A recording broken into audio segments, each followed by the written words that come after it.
Ano ba naman kayo? Magkapatid kayo at kambal pa kayo. Pero bakit palagi na lang kayong nag-aaway ng ganito?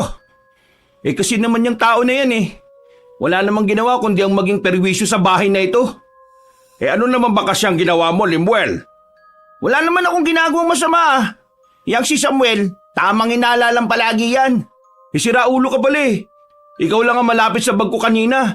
Tapos bigla na lang nawala yung pera ko doon. Wala namang ibang magnanakaw dito kundi ikaw lang O bakit? May ebidensya ka ba? Nakita mo kung hawak ko yung pera mo? Wala, di ba? Malamang, yung pera na yon, winaldas mo na sa sugal. Tarantado. Oh, nambibintang ka na naman. Makasabi tong nagsusugal ako wala namang patunay. Samuel, baka naman nakaligtaan mo lang at kung saan mo lang nailagay. Yan ka na naman, Lu Kakampihan mo na naman yung siraulong yan Hindi ko naman siya kinakampihan. Sinasabi ko lang, hanapin mo muna ng maigit baka nandyan lang. Sus, kunwari pa kayo. Pagtatakpan mo na naman yung kasama ng ugali ng isang yan. Kaya pala yung ganyan kasi alam niyang ayos lang naman sa inyo. Anong ayos lang? Kailan pa naging ayos sa akin ang pagnanakaw? Bakit? Kailan ba ako nagnakaw para maging ayos sa akin ang pagnanakaw, Samuel? Hanggat maaari, ayaw ko kayong nagkakagulo lang rito sa bahay. Kung ayaw niyo magkagulo kami, palayasin mo na yan dito. Dahil wala namang kwenta ang taong yan Puro sakit ng ulo lang yung dala niya rito. Hindi ko na gusto yung tabas ng dila mo, Samuel Nagtitimpi lang ako sa'yo. Ikaw pa nagtitimpi Ikaw pa talaga. Para sabihin ko sa'yo, matagal na ako nagtitis sa ugali mo. Konting-konti na lang, Limuel. Konting-konti na lang at bibinggo ka na sa akin. Pinagbabantaan mo ba ako? O ano? Tama na. Diyos ko naman sawin mo yung si Samuel. Bintang ng bintang Kala mo naman talaga, ang laki ng pera. 500 lang naman. Oh, kita mo na, Lo. Alam niya kung magkano yung pera ko. Wala naman akong pinagsasabihan nun. Limuel naman. Sige na, ibalik mo na. Wala naman akong kinuha Bakit niyo ba ako pinagbibintangan? Paano mo nalaman kung magkano yung pera ko nawawala? Nanguhula lang ako. Magaling ako manghula Hulaan ko, wala ka ng pera, no? Oh, kita mo na, Lo? Tarantado talaga Hindi nga akong kumuha ng pera mo. Bakit hindi mo tanongin si Buboy? Oh, ayun na pala yung batang yan Hoy, ilabas mo ang pera nito ni Samuel. Ako pinagbibintangan Sipahin kita dyan Limuel naman, wag ka nga ganyan sa bata. Wala naman po akong kinukuha ang pera Hindi ko po ginagalaw yung pera ni Kuya Samuel. Mihingi naman po ako sa kanya ng maayos kapag kailangan ko po ng pera. Ikaw pinasa mo pa sa bata yung kasamaan mo Kilala ko tong si Buboy. Hindi malikot ang kamay niyan. Kaya wag ka sus, kilala mo. 1 taon pa lang naman sa atin ang batang yan Paano makikilala ang batang yan ampon yan. Malay mo ba kung saan galing ang Buboy na yan? Hoy, Buboy, bumalik ka nga sa lungga mo. Ako lagi na pagbibintangan dahil sa'yo Doon ka na kung saan ka man nanggaling. Nakakairita yung mukha mo. Ampon, ampon, ampon! Lolo! Ay, Limuel naman. Pambihira ka talaga tarantado ka talaga no? Pati bata aanuhin mo? Ha? Aray! Loko ka! Eto ba? Ano? Ha? Ay, wisit ka Hina na suntok mo. Tama na!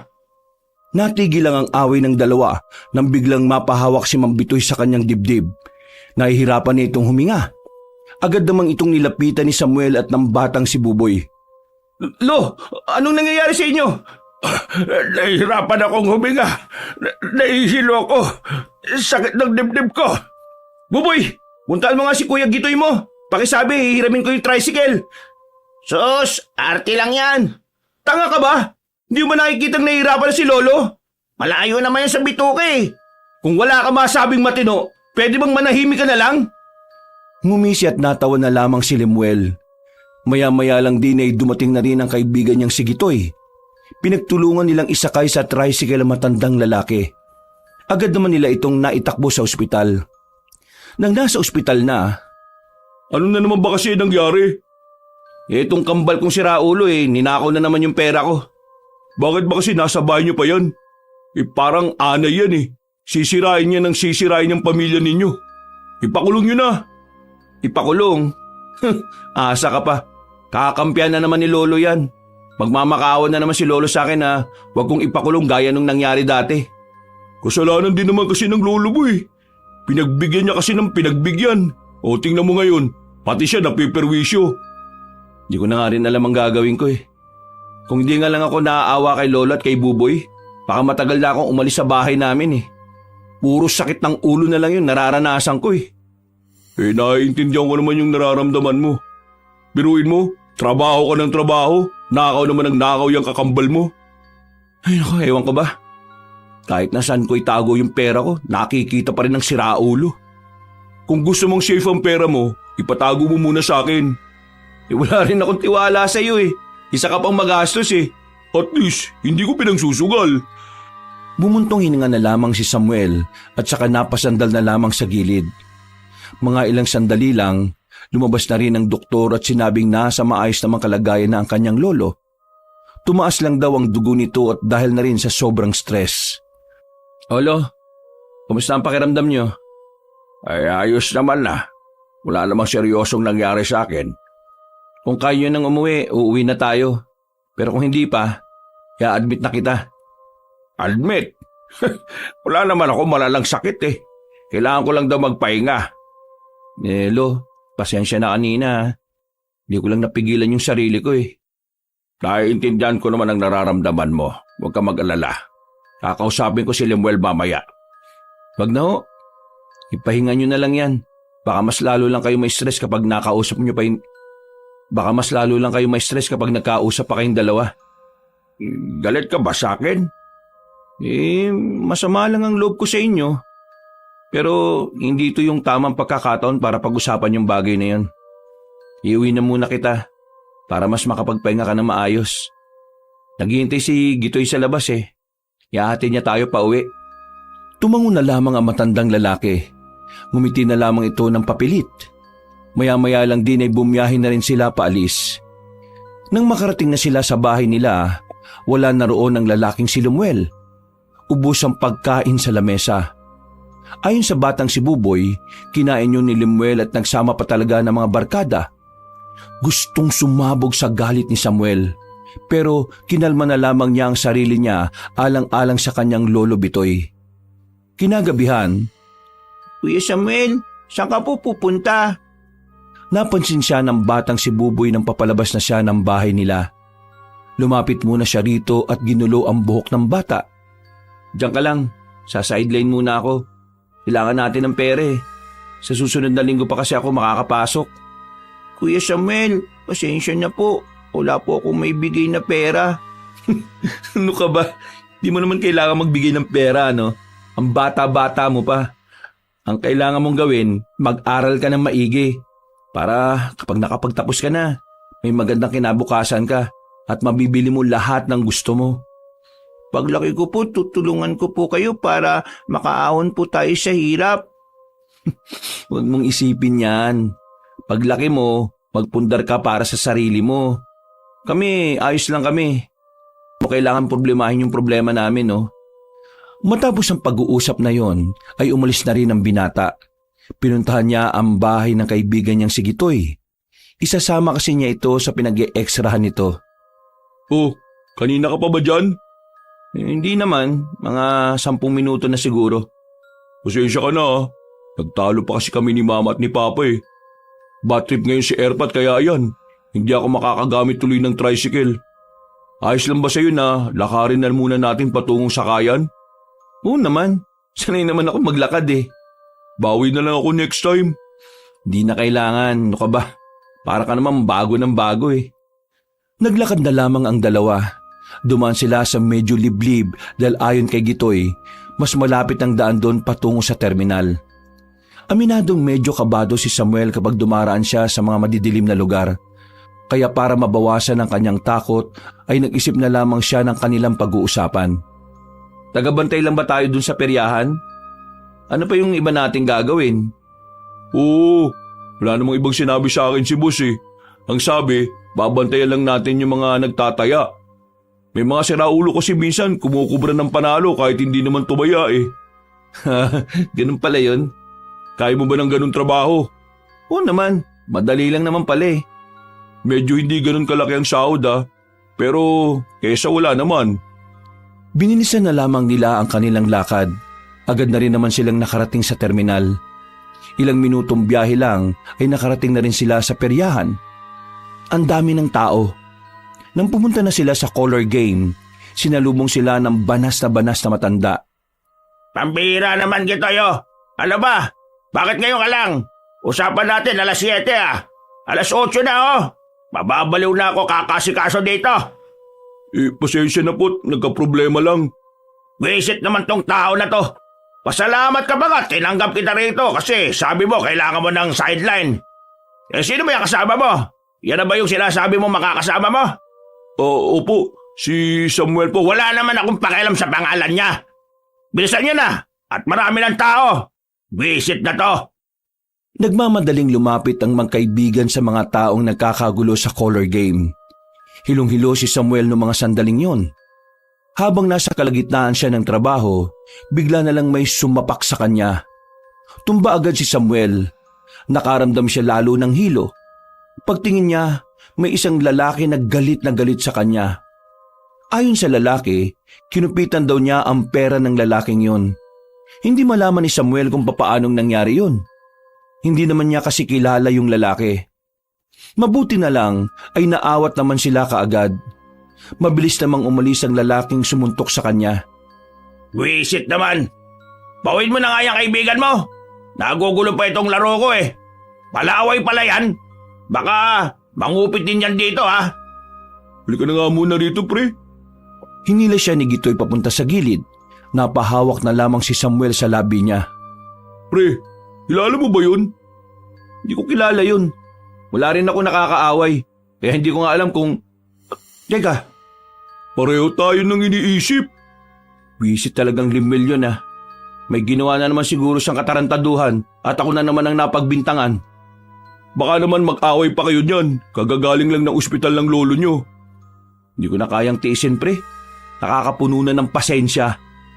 Sa susunod, magugulat na lang ako. May babaril na sa akin umalma ka nga. Sipin mo na lang ang lolo mo, tsaka si Buboy. Kapag nagsuntukan na naman kayo at nakita ng bata, baka matroma na yung bata, pre. Oo, sige. Kalmado na ako. Dito ka lang Susubukan kong kausapin si Mang Efraim para makabalik tayo kaagad. Sandaling umalis ang binatang si Gitoy. Nang bumalik ito ay bagsak ang balikat nito. Pinaalis na sila ni Mang Efraim at naganap na lang din ng iba. Wala na silang magagawa kundi ang umuwi na lamang. Habang naglalakad, pasensya na pre dahil sa akin nawalan ka na rin ng sideline. Wala ka namang kasalanan, ano ka ba naman? Yung kakambal mong dapat sisihin. Kung wala siyang ginawang kalokohan, wala sanang ganito pre. Bugbugin na kaya natin yung kambal mo. O kahit pakita mo na lang sa akin na binubugbog mo. Nanggigigil na rin ako Huwag ko lang talaga siyang makikita ngayon. Nang may mapadaang tricycle ay agad na rin silang nakasakay. Mabilis lang naman ang biyahe kaya nakarating na rin sila sa terminal. Nang maglakad na sila papasok ng kanilang baryo, nakita ni Samuel ang kanyang kakambal na kaswal na naglalakad habang nagbibilang ng pera. Hindi na siya nagsayang pa ng oras. Nagmamadali siyang nilapitan si Limuel. Sinuntok niya kagad yon sa batok.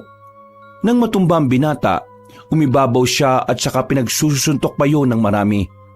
Mabuti na lang at nakakasalag pa si Limuel. Dahil kung hindi, ay baka nalamog na ang mukha nito. Sira ulo ka talagang tao ka. Dahil sa'yo, nabasag ang mukha ko kanina sa peryahan. Ano ba pinagsasabi mo? May kinupitan ka kanina sa peryahan at akong pinagbubuntungan dahil magkamukha tayo. Sige pre, gulpihin mo lang. Hindi ko kayo awatin. Dali, abang wala pa nakakakita. Hoy, konsentidor ka rin no? Visit ka. Ano? Masakit ba? Ano? Wala akong ginagawang masama Nang makita ni Samuel na dumugo na rin ang labi ng kanyang kakambal, ay agad na rin siyang umalis sa ibabaw nito. Mahilo-hilo si Limuel, pero walang pakialam si Samuel. Matagal na siyang nagtitimpi rito at kahit na anong gawin niyang pag-unawa, may limitasyon pa rin talaga ang kanyang pasensya. Huwag ka na magkaila. Kahit na magdahilan ka, hindi ako maniniwala sa'yo. Dahil kung meron mang tao na hindi dapat pagkatiwalaan sa buhay ko, ikaw lang yun. Ang dami mong drama. Ang sabihin mo, lampa ka. Kaya hindi ka nakapalag. Kung sino man yung umano sa'yo, dadamay mo pa ako. Ano ba talagang problema mo, Limuel? Inuunawa ka naman ah. Bakit ka ba ganyan? Wala ka ba talagang gagawin na ikakatuwa naman namin? Sino ba kasing nagsabi na intindihin niyo ako? Mamuhay ka ng malaya at mamumuhay din ako. Sira ulo ka pala eh. Ako napapahamak sa tuwing may gagawin kang katarantaduhan sa buhay mo. Kaya kahit na mamuhay ako ng tahimik, masisira pa rin ang buhay ko dahil nga sa mga ikinikilos at ugali mo. Hindi ko kasalanan na kambal tayo, no? Akala mo ba gusto ko rin kambal tayo? Hindi! Bisit na bisit ako kapag may nagsasabing ikaw magaling at ako hindi. Ikaw masipag at ako tamad. Ikaw mabait at ako naman ang masama. Totoo naman eh. Lahat ng negatibong bagay nasa katawan mo. Kasi yan ang pinili mo para sa sarili mo. Kaya hindi mo masisisi ang mga tao kung ganyan ang sabihin nila. Kasi ganyan din naman ang pinapakita mo eh. Natahimik silang dalawa nang may marinig silang parang tunog ng bayawak. Nanggaling yun mula sa madilim na parte ng daan. Sa may gilid kung saan naroon ang mga halamanan. Tila natuon ang kanilang atensyon doon dahil malakas-lakas din ang narinig nila. Uy, ano yun? Tingnan mo para malapa ka. Tanong ka pa ng tanong dyan. Manahimik ka nga dyan kung ayaw mong masampal kita. Hindi na nakatiis si Samuel ng mga sandaling yon. Marana siyang naglakad. Sisilipin pa lang sana niya sa halamanan nang bigla siyang itinulak ng kanyang kakambal. Nasubsob ang mukha niya roon. Naramdaman na lamang ni Samuel na tila may humila sa kanya. Tinangka siyang dalhin sa may madilim na lugar. Ramdam niya ang mahahabang kuko. Buti na lamang ay hindi siya iniwan ni Gitoy. Nagmamadali itong sumunod sa kanya. Kumuha ang lalaking si Gitoy ng sanga at nagbanta na itatarak yon. Natakot ang nilalang at saka binitiwan si Samuel. Takot na lumabas ang dalawa sa parting yon at saka bumalik sa kalsada. Nagtitindigan ang balahibo ni Samuel. Pero nang makalis na sila roon, nabuhay na naman ang galit niya para sa kanyang kambal. Kita mo naman kung gaano katarantado, di ba? Sinong kakalma dyan? Muntikan na ako mamatay sa kung anumang nilalang yon. Pre, wala ka bang ideya kung ano yung humila sa'yo? Wala eh. Ano ba sa tingin mo? Pre, tingin ko... Ano nga? Aswang, pre. Ano? Aswang? Sigurado ka ba? Hindi ko sigurado pero di ba sabi mo kanina parang tao yung humila sa'yo? Oo, naaninagan ko eh. Katawang tao pero ang hahaba ng kuko. May sugat nga ako sa balikat oh. Malaki ang tsansa na aswang nga yun. Nagtitindigan pa rin ang balahibo ni Samuel hanggang sa makabalik na siya ng kanilang bahay. Panandali ang nawala ang inis niya kay Limuel. Ang tanging tumatakbo na lamang sa kanyang isipan ay ang nilalang na humila sa kanya. Hanggang kinaumagahan, iniisip niya pa rin yon. Wala siyang maayos na tulog. Nilapitan siya ng kanyang lolo nang makita ang sugat niya sa labi. Oh, ano nangyari dyan sa labi mo? Nag-away na naman ba kayo ni Limuel kagabi? Ang sabi ko, kung anong nangyari dyan sa labi mo. Umextra kasi ako kagabi sa peryahan. Ang daming tao. Ang lilikot ng mga binatilyo sa gilid ko. Ayun, natamaan ako ng hawak na baso. Yung totoo? Oo nga, lo. Di kami nag-away ni Limuel. Kung nag-away kami, di sana lumpo yun. Nagsasabi ka ng totoo, ha? Baka naman sinasabi mo lang yan para hindi ako mag-alala. Yun nga ho ang dahilan kung bakit iniiwasan ko nang makaaway si Limuel. Ayoko na kayong may stress. Nagkakasakit ka na dahil sa amin eh. Kasalanan ko rin naman kasi. Pinalaki ko ang ulo ng kapatid mo. Nung una, naisip ko rin yan. Pero napagtanto ko na wala ka naman pala talagang kasalanan eh. Malaki na si Limuel. May sapat na isip na siya para makapag-isip para sa sarili niya. Kung ano man siya ngayon, yun dahil sa mga sarili niyang desisyon. Alam mo, kahit na kailan, napaka-maunawain mo talagang tao. Sige na, lo. Matutulog na muna ako, ha. Gisingin mo na lang ako ng bandang hapon. Sige.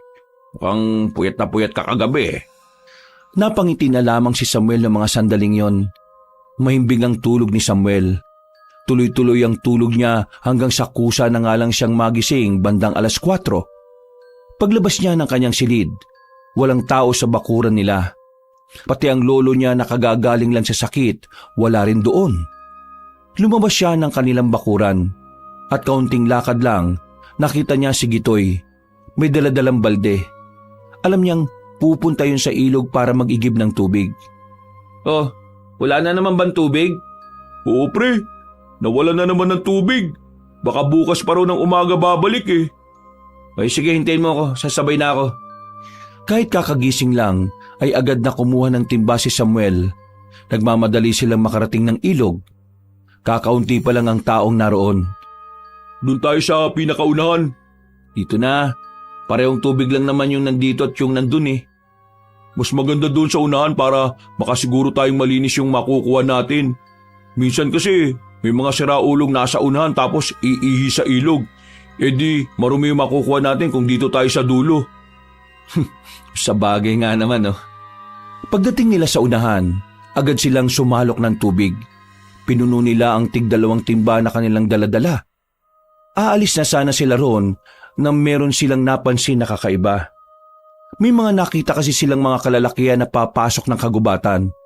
Ang mga kalalakihan na yon ay nakasuot ng mahaba na kulay itim. Unang pumasok sa isip ng dalawa ay baka kulto ang mga yon. Nagtago na muna sila sa may gilid. Nagkanda tapon-tapon na nga ang tubig sa timba dahil sa kanilang pagmamadali. Anong tingin mo? Kulto no? Parang eh. Dito ka lang. Gagi ka. Anong gagawin mo? Titingnan ko kung anong gagawin nila. Nakakapagduda eh. Dito ka na lang. Baka mamaya may mga dalang patalim yan. Mapahama ka pa. Saglit lang to. Okay sige, sasamahan na kita. Baka mamaya ay mapaano ka pa.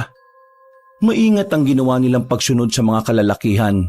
Hindi naman sila nararamdaman ng mga yon. Medyo malayo-layo rin kasi sila. Hindi na nila napapansin na unti-unti na pala silang napapalayo. Sa loob ng halos 10 minutong paglalakad, tumigil na ang mga lalaki.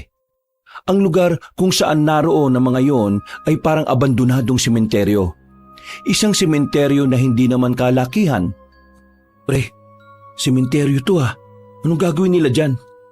Gusto mo ba itanong ko? Siraulo ka talaga eh, no? Ilang minuto pa nilang pinagmasdan ng mga misteryosong lalaki. Narinig nilang parang nag-uurasyon ng mga yon. Makalipas lang ang halos 5 minuto, umalis na rin ang mga kalalakihan. Dahil naman sa labis na kuryosidad, naisipan ng dalawa na lumapit mismo sa sementeryo. Pagpasok nila roon, agad nilang nilapitan ang unang puntod.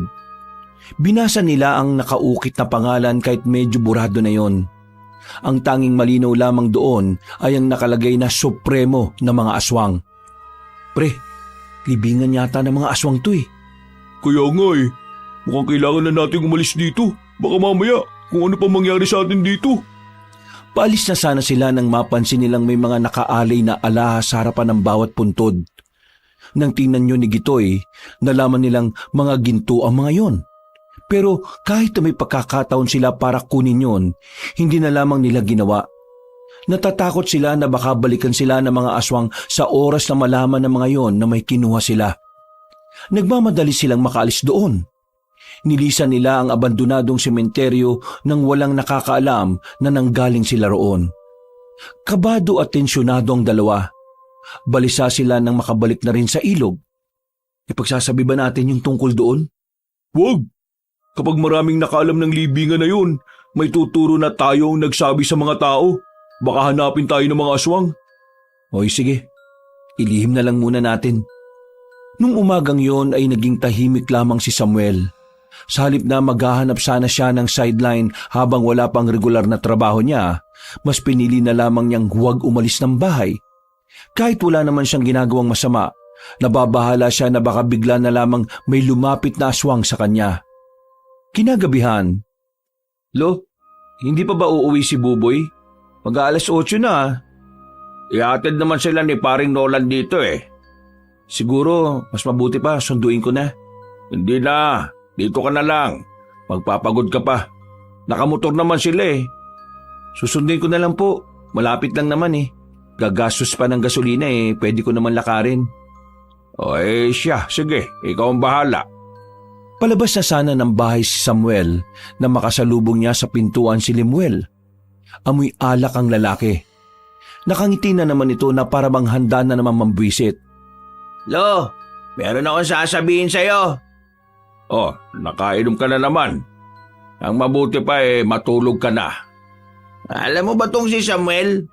Nakita ko kanina ng hapon, pumasok sila sa kagubatan. Kasama niya si Gitoy. Oh, Samuel? Ano bang ginawa niyo ni Gitoy sa gubat, ha? Wala ka na ron. Huwag mo akong kausapin. Bakit? Ayaw mo sabihin. Sikreto, no? Pero uhulaan ko na lang. Siguro nag-a-addict kayong dalawa, no? Baka ikaw ang adik. Tingnan mo nga sarili mo. Ayan na naman kayo eh. O baka naman may ginagawa kayong kababalagan. Sabihin mo nga sa akin, sino ang bading sa inyong dalawa? Lemuel, huwag ka na magsimula ha. Hayaan nyo na, Lo. Wala naman akong panahon para sa mga taong walang laman ng utak. Sige na, susundin ko na lang si Buboy. Ay, ayaw pag-usapan. Pero ayos lang naman. Ang ganda nga pag pinagsama yung pangalan yung dalawa eh. Sam Toy o kaya Git Sam. Huminga na lamang ng malalim si Samuel. Pigil na pigil ang galit niya. Alam niya kasi na kapag nagkagulo na naman sila ay maaaring ma-ospital na naman ang kanilang lolo.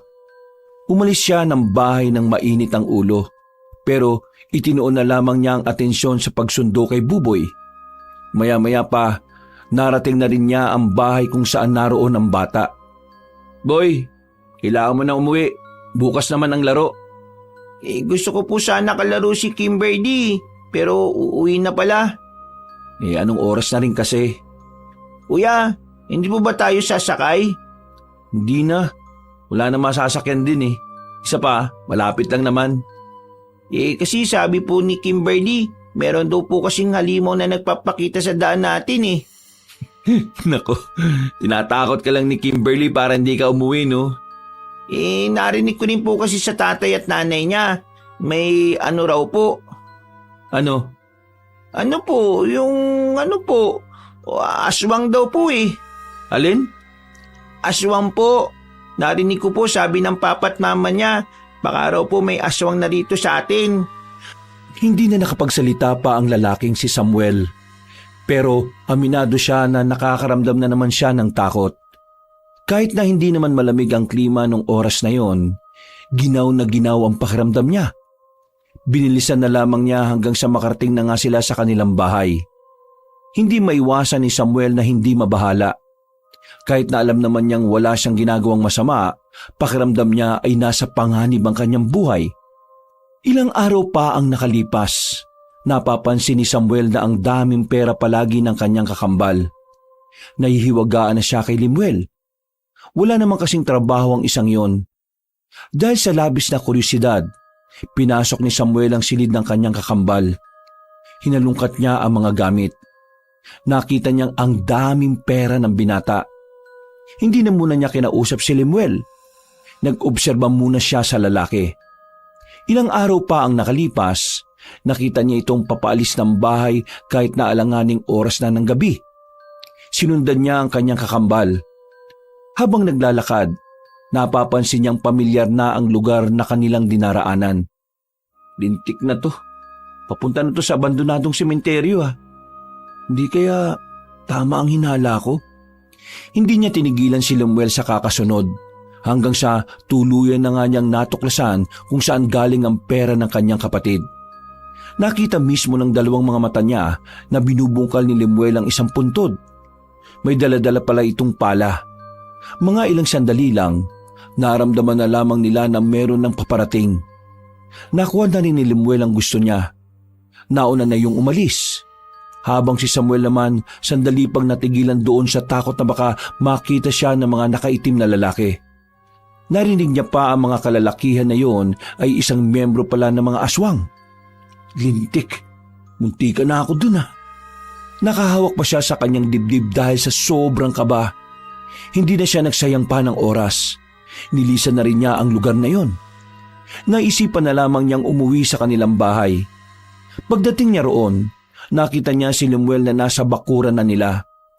Kalmadong naninigarilyo habang may hawak na bote ng alak. Hindi nagpatumpik-tumpik si Samuel. Agad niyang nilapitan ng kambal at hinawakan sa kwelyo. Anong ginawa mo, ha? Ano? Uy, ano na naman pa problema mo? Buwang ka na naman ba? Huwag kang magkaila, Lemuel.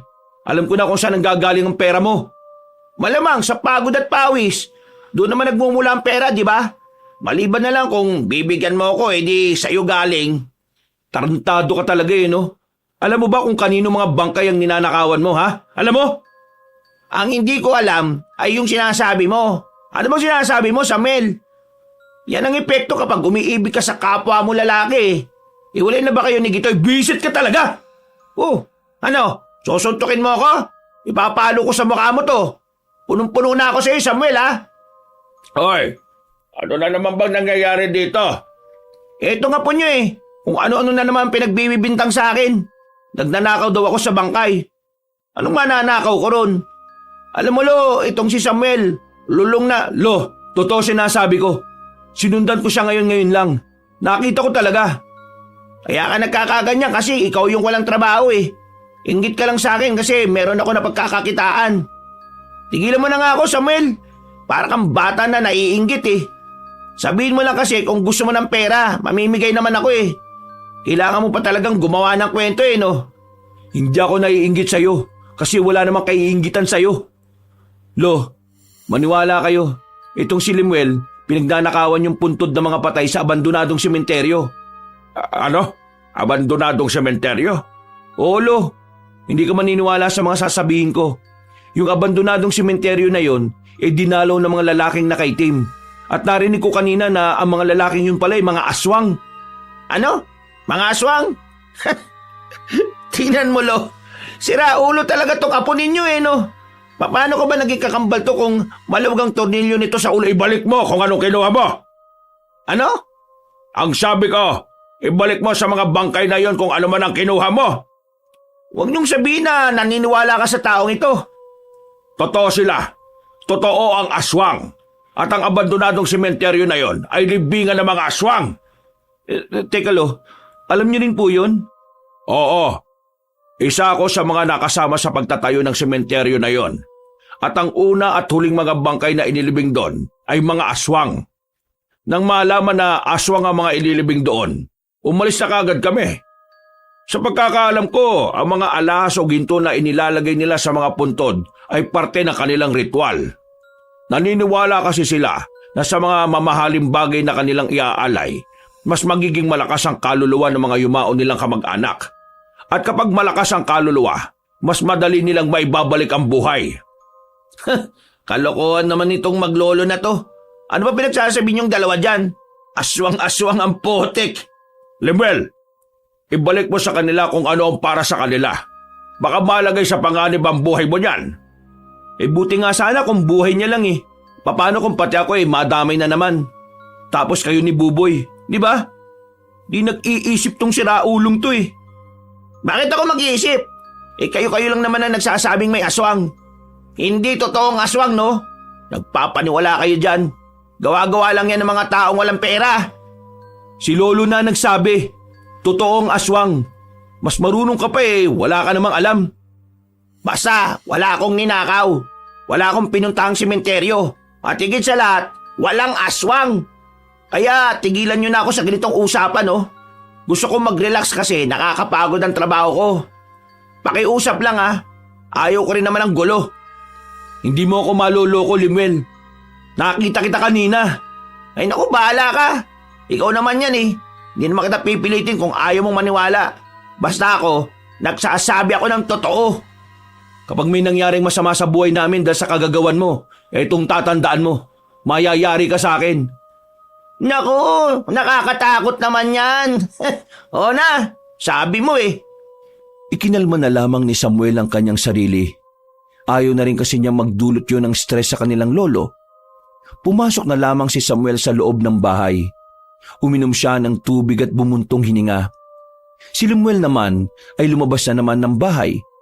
Maghahanap na naman ito ng pasugalan na pwedeng pagwaldasan ng pera. Lo, naniniwala ako sa sinasabi mo kanina. Pero bakit ngayon mo lang ito sinabi sa akin? Kasi sa tingin ko hindi naman siya mahalaga. Kasi ang mga aswang naman na yun hindi naman sila nananakit. At saka ayaw ko rin naman na mabuhay kayo sa takot. Pero hindi totoong hindi sila nananakit. Nitong nakaraan, merong nilalang na humila sa akin papunta sa madilim na damuhan. Buti na lang nabawi ako ni Gitoy. Kung hindi, baka nilapa na ako. Sigurado ka bang aswang yon? Hindi ako sigurado. Pero ngayong napatunayan ko na totoo at meron talagang aswang dito sa atin, hindi malabong aswang din yun. Sinabi mo sana kaagad sa akin para naman nakahanap ako ng pangontra sa bayan. Hindi ko na sinabi sa inyo. Kasi alam kong gagastos ka pa para lang sa pangontra. Pero Lo, yung ginawa ni Lemuel, mabigat talagang kasalanan yun. Sa oras na malaman ng mga aswang kung sino yung bumaboy sa mga kamag-anak nila, malalagay talaga sa panganib ang mga buhay natin pare-pareho. Huwag ka mag-alala, akong bahala. Hindi ko kayo pababayaan. Bakit Lo? Anong gagawin nyo? Kung kinakailangan na labanan ko sila, gagawin ko. Hindi mo sila kakayanin Lo. Mababangis sa mga aswang Yun ang pagkakaalam ko Isa pa, wala naman sanang ganito kung pakikinggan lang tayo ni Lemuel. Wala na tayong magagawa kay Lemuel. Ang magagawa na lang natin siya ngayon, paghandaan ang panganib na maaaring dumating sa atin. Isang malalim na paghinga ang ginawa na matanda. Kitang-kita ni Samuel ang pag-aalala base sa reaksyon ni Mang Bitoy. Lumipas pa ang mga araw, naging maayos naman ang kanilang buhay. Payapa at walang aswang na nagpaparamdam. Mas lalo tuloy lumakas ang loob ni Lemuel na paniwalaang hindi naman talaga totoo ang mga nilalang na yun. Magandang hapon sa maglolong naniniwala sa aswang. Nandito na ako, ang nag-iisang matino sa pamamahay na to. Ito, binili ko yan, masarap yan. Di kami nakain na galing sa'yo kasi alam naman namin kung saan galing ang perang pinambili mo. Ito naman si McBride. Bahala nga sa buhay mo. Nasaan na ba yung ampon dito? Siya na lang ang kakain nitong pagkain na to. Huwag mong guluhin, natutulog. Lemuel, kailan ka ba talaga titino? Oh, bakit? Matino naman ako Kayo itong wala sa katinuan na naniniwalang may mga aswang. Mabuti pa, huwag nyo na lang akong pansinin. Ganyan naman kayo sa kabutihan ko, di ba? O sige, lalabas na muna ako. Kain na muna kayo kapag nagutom na kayo. Pakaway-kaway pa ang lalaki. Napapailing na lamang si Samuel. Sa pinapakita kasi ng kanyang kakambal, alam na niyang wala naman itong ipagbabago. Makalipas ang isang oras, lumabas na muna si Samuel para puntahan ang kanyang kaibigang si Gitoy. Maghanap kasi sila ng pwedeng mapasukan sa perya. Hindi na kasi talaga nakabalik pa si Samuel sa factory. Nalugi na kasi ang factory kaya nawalan na rin siya ng trabaho. Ano pre, may mapapasukan pa kaya tayo doon? Good news! Pinababalik tayo ni Mang Ephraim. Basta wag na lang daw tayong gagawa ng gulo. Hindi naman talaga akong gumawa ng gulo Oo nga, alam naman natin yun. Pero hayaan mo na.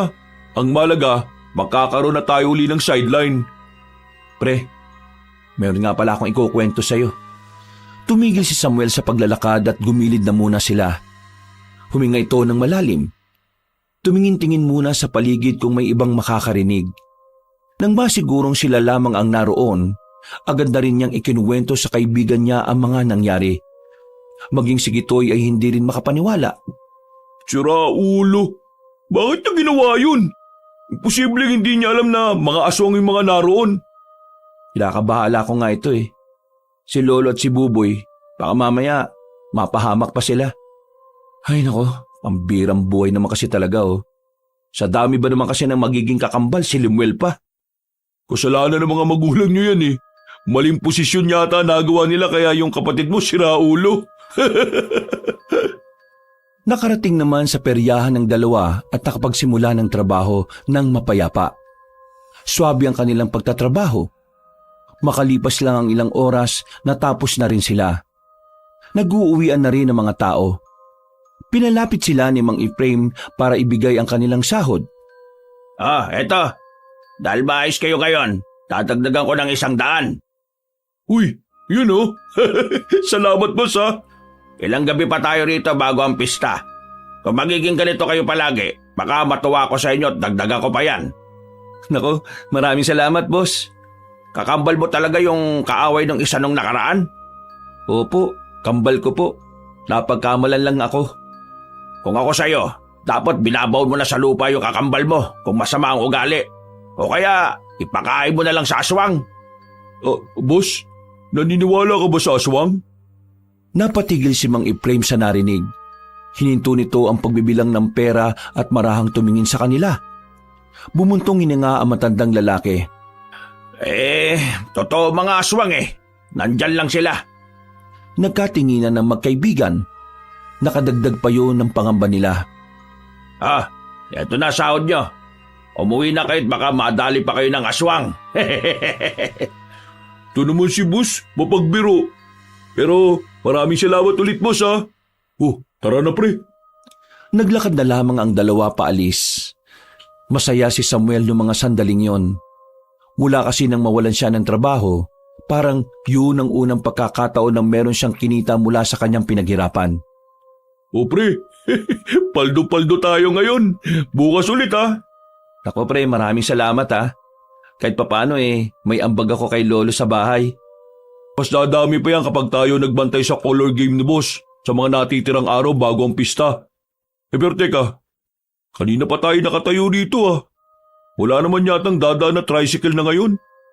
Gusto mo bang maglakad pagkatapos sa mga kinuwento sa'yo? Ay, oo nga pala no. Nakakatakot ng maglakad kapag gabi ngayon. Napapaisip nga ako Ano kayang ginagawang hakbang ng pamunuan natin no? Alam kaya nila ito? Tingin ko, alam na nila to. Pero wala lang talaga silang pakialam. Parang hindi mo naman kilala si kapitan natin Hindi nagpapaniwala hanggat hindi niya nakikita. Sana nga makita niya ng harapan yung aswang para maniwala na siya no? Sana. Pero teka, mabuti pa hintayin na lang tayo ng konti. Baka mamaya may dumaan na rin na tricycle. Nakatayo lang ang dalawa sa gilid ng kalsada. Nasa ilalim sila ng poste ng ilaw habang nagbabaka sakali na merong dumaan. Hindi na nga nila napansin na 1 oras na pala sila roon. Ganun ang itinagal nila dahil sa takot na baka kapag tinahak nila ang daan ay may makaengkwentro na naman silang aswang. Mabuti na lamang ay nadaanan sila ni Mang Efraim, ang kanilang boss sa peryahan. Nakasakay ito sa maliit na truck. Huminto sa harapan nila. Anong ginagawa niyo dyan? Naghihintay ng mga sasakyan, boss. Sumakay na kayo. Kawawa naman kayong dalawa dyan. Mukha kayong tanga dyan Nagmamadaling makasakay ang magkaibigan. Tuwang-tuwa sila nung mga sandaling yon. Ang akala kasi nila ay aabuti na sila roon ng umaga. Nung una, tahimik lang silang nasa biyahe. Pero binasag na matandang lalaki ang katahimikan. Nagsisimula na naman sila. Nako, sino pong tinutukoy niyo, boss? Sino pa ba? Di mga aswang. Kung hindi niyo na itatanong, ang mga aswang ay may sementeryong pag-aari malapit dito sa atin. Kwento lang sa akin to pero hindi ko pa nakikita. Pero nung araw, talagang may aswang. Ang pagkakaiba nga lang, ang mga aswang noon para mga tao lang din. Kasi hindi naman sila nananakit. Parang namumuhay lang din sila ng kagaya ng sa atin. Kakaunti na lang ang nakakalam ng tungkol sa kanila. Kasi may usap-usapan nung araw na lahat ng mga nakakalam na aswang sila pinapatay rin nila. Naniniwala po kami sa sinasabi ninyo. Pero pwede pong pakiayos ng pagmamaneho. Tingin lang po kayo sa dinaraanan natin. Nakikinig po kami. Baka po kasi mabangga po tayo kung lilingon kayo sa amin Tinuturuan mo ba ako? Gusto mo ikaw na mag-drive Hindi naman po. Pero mabalik tayo sa usapan, Mang Efraim. Paano niyo po nasabing nagsisimula na naman sila? May narinig akong kwento-kwento kanina sa peryahan. May dalaga raw na hinila sa damuhan. Buti nakatakas pa. Hapon nung mangyari yun Kaya kitang-kita ng dalaga kung anong klase yung mukha ng nilalang. Kung dati hindi naman sila nananakit, bakit ngayon nananakit na sila? Malamang. Ibang henerasyon na siguro sila ng mga aswang. Hindi na lang nagsalita si Samuel, pero sa loob-loob niya, nabubuhay ang kakaibang kaba. Hindi niya alam kung anong mangyayari sa oras na malaman ng mga nilalang na yon kung ano ang ginagawa ng kanyang kakambal. O pre, bukas na lang ulit ha. Maraming salamat pre. Inaantok na rin kasi ako eh. Sakto ang uwi natin. Nag-appear na lamang silang dalawa at naghiwalay na rin ng landas sa isang kanto. Pagdating ni Samuel, tahimik ang paligid. Tulog na ang mga tao sa loob ng kanilang bahay. Napatingin siya sa paligid nang mapansin niyang nagbagsakan ng mga balde-balde nilang nakapatong lang sa drum. Napailing na lang siya nang akalaing si Lemuel na naman ang gumamit nito. Pumasok siya sa loob. Madaling araw na noon kaya naisip niya na mag-init na muna ng tubig bago matulog. Para paggising ng kanyang lolo ay magkakape na lamang ito. Bubuksan na sana niya ang kanilang kalan sa maliit na kusina sa bakuran pero bigla siyang nakaramdam ng kakaiba sa paligid. Ha? Sino yan? Napatanong na lang siya nang mapansin na parang may anino sa likuran ng punong bayabas. Nang wala namang sumagot, hindi niya na muna yung pinansin. Dahil sa mga kakaibang nararamdaman ay agad na muna siyang pumasok sa loob ng kanilang bahay. Sinarado niya ng maigi ang pintuan, pati na rin ang bintana. Pagsilip niya sa labas, nakita niya na parang may mga tao na sa harapan ng kanilang bakuran. Nagbubulungan. Nang makarinig naman siya ng angil, dito na niya nasiguro na noong mga sandaling yon, nasa peligro na ang kaniyang buhay. Kaya naman agad niyang ginising ang kanyang lolo. Nakauwi ka na pala. Bakit ba po? Lo, kailangan na nating umalis. Ha? Bakit naman? Teka, ano bang oras na? Nangyayari na yung kinatatakutan natin. Yung mga aswang, nasa labas. Mukhang nalaman na nila na si Lemuel ang kumuha ng mga alahas nila. Ay, Diyos ko, Ginoo. Ihanda ko na mga dadali natin gamit. Huwag na kayong magdala ng gamit. Balikan na lang natin bukas. Dali na lang yung mga magagaan at importante. Sandali, gigisingin ko na si Buboy. Biglang lumabas ng kwarto ang lalaking si Lemuel. Kakagising lang nito. Pero nagtataka sa pinag-uusapan ng dalawa.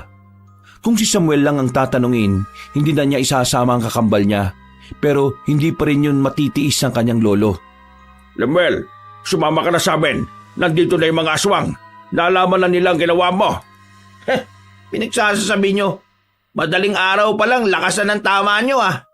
Kung ayaw mo maniwala, sumilip ka sa bintana, siraulo ka. Agad na lumapit si Lemuel sa bintana. Pagtingin niya rito, kahit ito rin ay nagtataka. Nanlalaki ang mga matang binalikan ng kanyang lolo. Lo, sino yung mga yun? Bakit ang hahaba ng mga kuko nila tapos ang papangit na muka? Yun nga sinasabi namin sa'yo. Mga aswang sila. Nandito dahil sa'yo. Napalunok ng laway si Lemuel. Ang dating pilosopo at maangas na pag-uugali ay tila naging seryoso sa mga sandaling yon. Sumama ka na sa amin. Hindi ka pwedeng maiwan mag-isa rito dahil ikaw mismo ang kailangan nila. Hindi. Lalabanan ko yung mga yan. Takot kayo dyan? Hindi mo sila kakayanin. Ako na nagsasabi sa'yo, makinig ka na lang. Huwag na natin pilitin yan. Kung gusto niyang mamatay, edi sige. Basta tayo nila Buboy ang mahalaga. Agad na inasikaso ni Samuel ang batang si Buboy.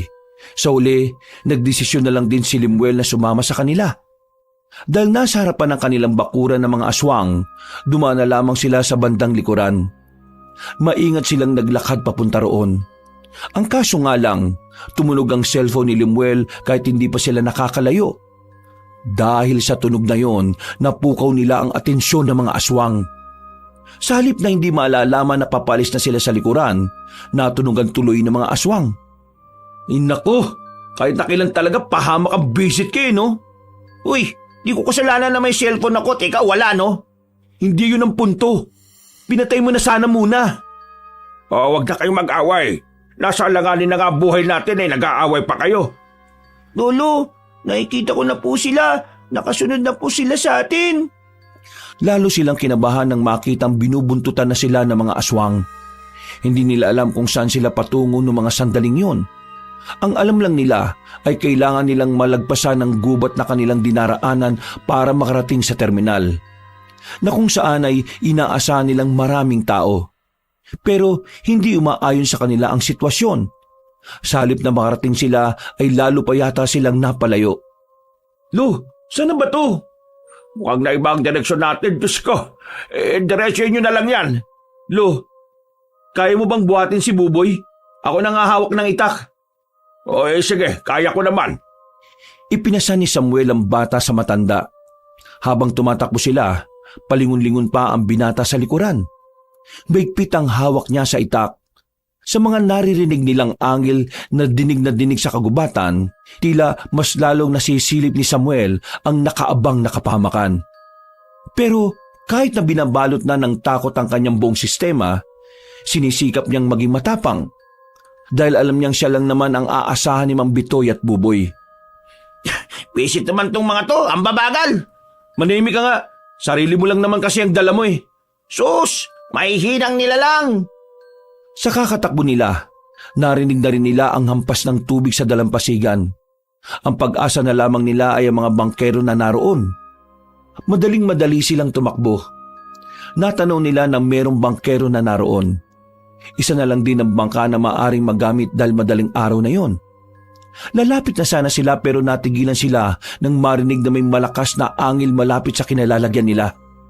Teka, magtago na muna tayo. Palagpasin na muna natin. Walang mag-iingay. Umupo na muna sila sa gilid. Habang inihintay nilang makalagpas ang aswang, bigla na lamang tumakbo si Lemuel patungo sa dalampasigan. Nauna na itong lumapit sa bangkero. At kahit na gusto mang sumunod nila Samuel, hindi nila magawa dahil sumaktong may iba pang aswang na nasa harapan ng pinagtataguan nila. Gigil na gigil si Samuel sa kanyang kakambal nang makitang sumakay ito ng bangka nang hindi man lang sila hinihintay. Nakita niya pang kumaway ito sa kanila bago tuluyang umalis ang bangkang sinasakyan nito. Gustong magwala ni Samuel sa galit pero hindi pwede. Anumang kaunting ingay na magawa nila, siguradong maririnig ng mga aswang. Makalipas lang ang halos 5 minuto, nawala na rin ang mga aswang. Saka lamang silang nakapunta sa dalampasigan. Pero sa kasamaang palad, wala ng bangka ang pwedeng masakyan nila. Nakita niyo ba kung gaano katarantado yung apo mong lagi mong pinagbibigyan? Iniwan niya tayo, kahit na alam niyang mapapahamak tayo. Wala siyang pakialam sa atin. Kuya Samuel, wag mo naman pungawain si Lolo. Nakakainis kasi yung siraulong yun eh. Bakit ba ganun kasama ugali niya? Kailan ba siya magkakaroon ng pakialam sa atin? Buwisit talagang taong yun oh. Wala namang magagawa ang galit natin. Ang mabuti pa, humanap na lang tayo ng ibang paraan. Naglakad-lakad sila sa dalampasigan hanggang sa marating na nila ang kabahayan. Kinatok-katok nila ang mga yun. Nakiusap na kung maaaring makigamit ng bangka. Pero wala ni isa sa mga yun ang pumayag. Meron pang ibang nagalit dahil nakabulabog sila ng natutulog. Maya-maya pa, nakita na nila ang mga aswang. Tila nalalaman ng mga yun kung nasan sila base sa amoy ng dugo ni Mang Bitoy. Nakatapa kasi ito ng bubog, kaya mas lalo tuloy silang bumagal. Sige na, mauna na kayo ni Boboy. Hindi pwede yung sinasabi niyo, Lo. Sabay-sabay tayong makakaligtas dito. Inakay ni Samuel ang matanda. Papasok na sila ulit ng kagubatan. Nakahinga sila ng maluwag nang meron silang nakitang bahay roon. Dali-dali nila itong nilapitan. Tao po! Tao po! Oh, sino kayo? Pasensya na sa abala, iha. Pero pwede mo ba kaming matulungan? Bakit po? Ano po bang nangyayari sa inyo? Paano niyo nalaman ang bahay ko? May tinatakasan kasi kami. Nadaanan namin ang bahay ninyo. Kaya nagbabakasakali kami. Anong tinatakasan niyo? Mga aswang. Kaya pakiusap kung pwede lang papasukin niyo muna kami. Kapag nakita nila kami, baka hindi na kami makaligtas. Sige. Pasok kayo. Bakas din sa mukha ng babae ang pag-aalala na kahit hindi naman nila ito kilala, ramdam ni Samuel ang malasakit nito. Hindi gaya ni Lemuel na sarili lang ang iniisip. Hindi ko alam kung maniniwala ako sa aswang na sinasabi niyo pero dito na muna kayo. Pasensya na pero may panggamot ba kayo sa sugat? Kailangan kasing matigil yung pagdurugo ng sugat ni Lolo eh. Sige meron. Sandali lang. Kahit na papaano, nakahinga na rin ng maluwag si Samuel. Maya-maya lang ay nagamot na rin naman niya ang paa ni Mang Bitoy. Napigilan na rin ang pagdurugo nito. Nako, maraming salamat talaga, Iha ha. Kung hindi dahil sa'yo, baka namatay na kami. Wala po yun. Pasensya na rin po kayo sa reaksyon ko kanina. Nagulat lang talaga ako. Ito kasi yung unang pagkakataon na may nagpunta rito para humingi ng tulong eh. Hindi ka ba natatakot dito sa gubat? Mag-isa lang tong bahay na nandito sa gubat. Natatakot din. Lalo na't mag-isa lang naman ako rito. Pero kasi hindi ko magawang abandonihin ang bahay na ito eh. Pamana kasi sa akin to ng lola ko nung nabubuhay pa siya. Noon daw kasi maraming bahay rito. Pero nung tubagal, ito na lang ang natira. Ano nga bang pangalan mo? Leonora po ang pangalan ko. Ako naman si Mang Bitoy. Ito naman si Samuel. At ito naman bata ay si Buboy. Nakakatuwa na sa ganitong paraan tayo nagkakilala. Pero sana maging komportable kayo rito ngayon. Huwag ka mag-alala. Bukas ng umaga aalis din naman kagad kami. Kailangan lang namin masiguro na wala nang aswang sa paligid. Ano ba talaga ang mga aswang na yan? Mga mababangis silang nilalang. Pumapatay at kumakain sila ng tao eh. Bakit nila kayo hinahabol? May siraulo kasi akong kambal na may ginawang masama sa kanila. Ngayon, damay-damay na kami. Noong mga sandaling yun ay gumaan na rin ang pakiramdam ni Samuel kahit na papaano. Nahihiyaman sila sa babae ay kinailangan na lang din nilang kapalan ng kanilang muka. Kaligtasan nila ang nakataya roon kaya wala na silang pakialam sa kahihiyan. Kalahating oras na lang, sasapit na ang 5:00 na madaling araw.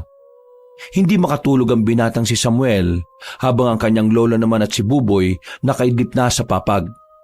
Ang tanging gising na lamang sa oras na yon ay ang babae at siya. Samuel, pwede mo ba akong tulungan magsibak ng kahoy? Siguro naman wala na mga aswang kasi malapit na mag-umaga. Oo sige. Wala namang problema. Lumabas silang dalawa. Hinanap nila ang palakol pero wala silang makita.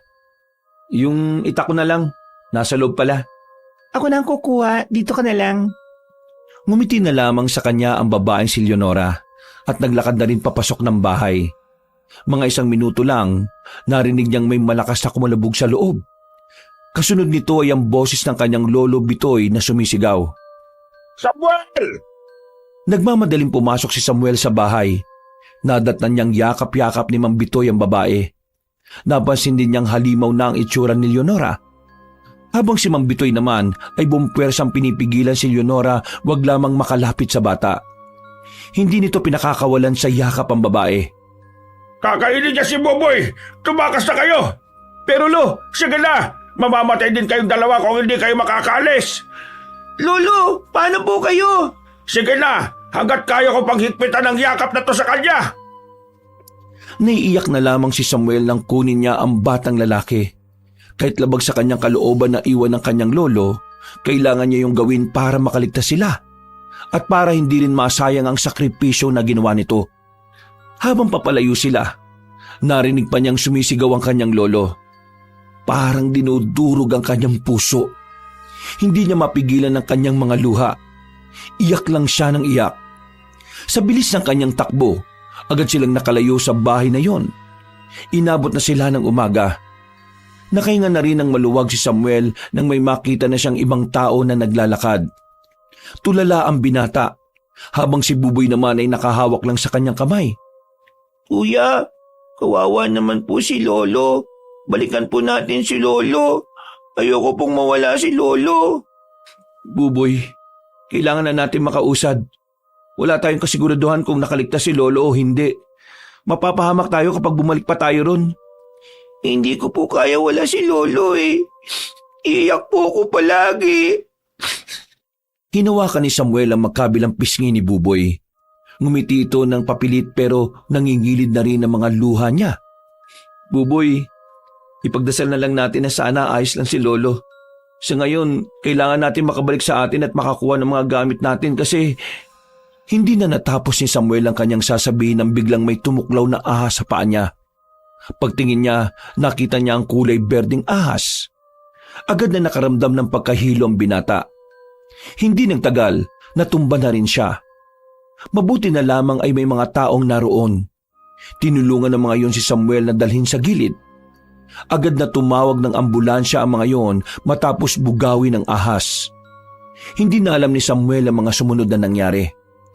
Ang huli niya na lang narinig ay ang boses ni Buboy na paulit-ulit siyang tinatawag. Tila mahabang panahon siyang nakatulog. Nang magising siya, sobrang bigat ng pakiramdam niya. Nasa loob na siya ng puting silid. Walang katao-tao sa ibang kama. Napansin niya na nasa gilid pala niya si Gitoy at ang bata namang si Buboy ay tulog sa kabilang kama. Pre, kumusta ang pakiramdam mo? Ayos ka na ba? Medyo mabigat ang pakiramdam ko. Pero si Buboy, kumusta? Ayos lang ba? Oo, ayos lang naman siya. Napagod na kakayak. Kawawa naman eh. Pre, nakwento na sa akin ni Buboy yung nangyari kay Mang Bitoy. Nandito lang ako pre kapag kailangan mo ko. Nang maalala ni Samuel ang kanyang lolo, nakaramdam na naman siya ng kalungkutan. Hindi pa rin niya matanggap na sa isang iglap lang mawawala si Mang Bitoy. Hindi siya makapaniwala na magagawa silang linlangin ng isang aswang.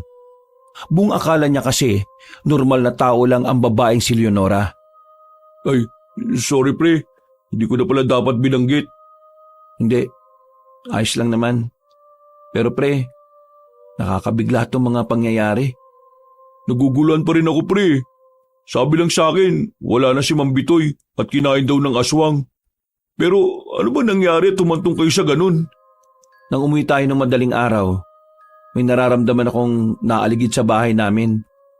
Pagtingin ko sa labas, may mga aswang. Nalaman na yata nila yung ginawa ni Limuel eh. Kaya umalis kami ng bahay. Hindi na sana kami mahahabol kaso itong tarantado kong kakambal, tumunog yung cellphone. Kaya dahil doon, nasundan kami. Takbo lang kami ng takbo. Hanggang sa makarating na kami malapit sa dalampasigan. Ang layo na nang narating namin. Makakatakas naman na sana kami. Pero inunahan kami ni Limuel sa bangka. Pinaandar niya yung bangka nang hindi kami kasama. Habang tinatakasan naman namin yung mga aswang, nakilala naman namin si Leonora. Akala namin tao. Isa rin palang aswang. Munti ka na niyang sakmalin si Buboy pero niyakap ni Lolo yung aswang. Tapos, yun na. Pinaalis na niya kami. Yun ang gusto niya eh. Kasi mapapahama kaming lahat kapag nanatili pa kami ron. Sinakripisyo niya yung buhay niya. Alam mo, kaya namin yun eh. Isang aswang lang yun eh. Sadyang pinangunaan lang talaga ako ng takot kaya sinunod ko kagad si Lolo. Ikaw talaga. Wala kang kasalanan dun, pre. Tama lang naman ang ginawa mo para makasiguro sa kaligtasan ni Buboy. Pre, papatayin ko si Limuel. Dahil sa kanya kaya nawala si Lolo eh. Kung hindi niya sinolo yung bangka, kung hindi niya kami iniwan, hindi sana mawawala ang lolo namin. Naintindihan ko yung nararamdaman mo, pre. Pero mas mainam siguro kung ang pagtuunan mo muna ng pansin ay si Buboy. Kasi pre, kailangan na kailangan niya ng kasama. Sobrang takot na takot siya kanina habang inaasikaso ka rito. Kala niya pati ikaw mawawala na eh. Wisit din kasing ahas yun eh. Nakita ko, King Cobra yung tumuklaw sa akin, pre. Dito sa kaliwang... Ha? Teka, bakit parang nawala yung kagat sa akin dito? Aba, oo nga no. Ano nangyari? Tapos ang gaan ng pakiramdam ko bigla. Tingnan mo oh, parang ang gaan din ng kamao ko. Susubukan sana ni Samuel na tumayo. Pero bigla na lang sumakit ang ulo niya. Biglang lumakas ang kanyang mga pandama. Lalong-lalo na ang kanyang pandinig. Ang dami niyang naririnig sa paligid. Parang lahat yata ng nasa ospital ay naririnig na niya. Oo pre, anong problema? Hindi ko alam pre, ang dami kong naririnig. Pre, yung ano mo, yung mata mo. Ha? Bakit? Humarap ang binata sa salamin.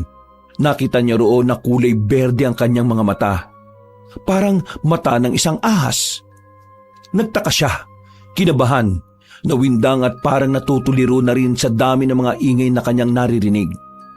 Pero kalaunan lang din, nakontrol na rin niya ang mga pandaman niya. Para bang may kung anong bagay ang nagturo sa kanya kung papaano yun imamanipula. Tingin ko, may kakaibang nangyari sa akin nang tuklawin ako ng King Cobra. Ibig mo sabihin, Magiging ahas ka na rin? Hindi, pero may misteryosong nangyayari sa akin. Ang lakas ng pandinig ko at pakiramdam ko. At sobrang gaan ng katawan ko. Matatawag ba natin tong blessing in the sky? Anong blessing in the sky? Blessing in disguise? Siguro nga pero hindi ko sigurado. Kung sakali mang ganun, magagamit ko to para tapatan ng mga aswang. Ipagiganti ko si Lolo. Kukunin kong hustisya para sa kanya. Huminga ng malalim si Samuel. Maya-maya lamang lumabas na rin siya ng ospital. Parang walang nangyari sa katawan niya. Malakas na siya ulit. Mas lumiksi pa nga. May mga nararamdaman siya sa katawan niya na hindi naman niya nararamdaman noon. Gaya na lamang ng paminsan-minsang pagtigas ng kanyang balat. Pati na rin ang pag-init ng kanyang pisngi at kamay. Hindi niya alam kung mga sinyalis ito ng katangian ng isang ahas. Pero pakiramdam niya, hindi na magiging normal ang katawan niya na gaya ng dati. Pre, kung doon muna kaya tayo sa tiyahin ko. Sabi mo, delikado kayo sa inyo eh. Ang totoo niya, naisip ko rin yan. Pero hindi ako kasama. Itong si Buboy lang siguro muna. Total, paborito naman siya ng tiyahin mo, di ba? At paborito naman siya ni Buboy. Naku, matutuwa si Tiya niyan. Kuya Samuel, saan ka naman po pupunta? Baka po may mangyaring masama sa inyo eh. Buboy, may kailangan lang akong asikasuhin. Kailangan ko itong gawin para sa ikatatahimik ng buhay natin. Kakalabanin niyo po ba yung aswang na kumain kay Lolo? Basta, doon ka na muna kay Aling Emma ha. Mas ligtas ka ron. Hindi ka pwedeng nakadikit sa akin. Kasi, kamukha ko ang Kuya Limuel mo. Iisipin nila na iisa kami. At baka pati ikaw madamay. Basta po, wag po kayo mapapahamak ha. Wala na po akong kuya kapag nawala kayo. Wala nang matitira sa akin. Pangako yan, Buboy. Babalikan kita kapag ayos na ang lahat. Nung hapon na yon, ay dumiretso na sila sa bahay ng tiyahin ni Gitoy. Malungkot man para kay Samuel na iwan doon ng kanyang kapatid, pero kailangan niya yung tiisin. Dakong 7:00 ng gabi, kasama niya pa rin si Gitoy nang bumalik sila ng kanilang bahay. Pasensya na pre hindi na tayo nakabalik sa peryahan dahil sa mga nangyari. Hindi, ayos lang naman. Kanina kasi nakausap ko yung kakilala ni Mang Ephraim. Wala rin naman daw mamaya si Mang Ephraim sa peryahan eh. Ha? Bakit daw? Di ko rin alam eh. Hindi rin naman nasabi. O sige, maya-maya umuwi ka na sa inyo. Baka mamaya bumalik ang mga aswang dito, madamay ka pa. Ang totoo niyan pre, gusto ko madamay. Ha? Pinagsasabi mo? Gusto kitang samahan sa laban mo pre. Pre, tahimik ang buhay mo. Madalas ka lang talakan ng nanay mo pero at least safe ang pamilya mo. Baka madamay lang kayo eh. Hindi ko pa ba nasasabi? Lumuwas na ng Maynila si Papa at Mama para dun sa trabaho na papasukan nila. Yung utol ko naman, stay in na sa bayan. Ako na lang ang mag-isa dyan, kaya wala madadamay. Gusto kitang tulungan kasi nag-aalala rin naman ako na lumakad ka mag-isa. Pre, ikaw lang ang kaibigan ko dito na masasabi ko talagang totoo. Kapag namatay ka pa, lahat ng matitira peke na eh.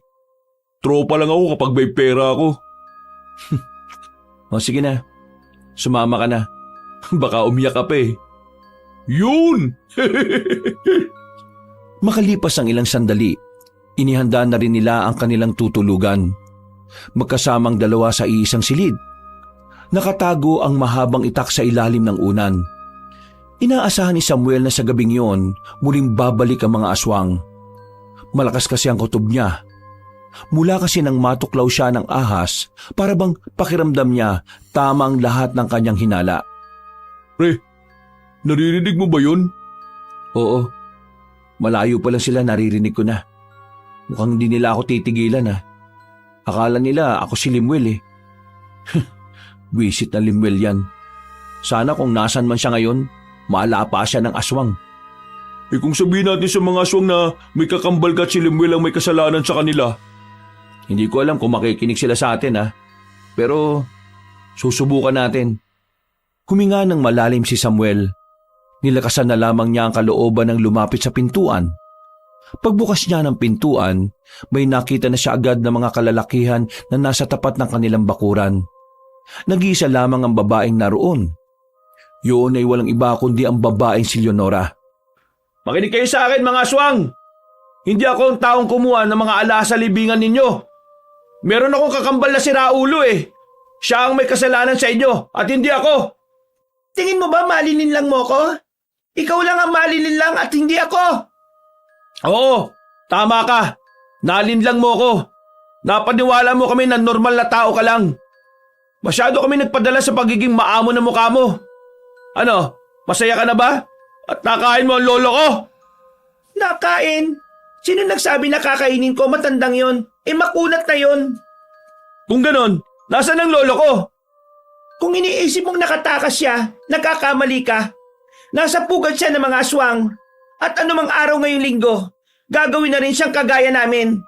Kaya kung ano man ang kinuha mo sa puntod ng mga ninuno namin, ibalik mo na.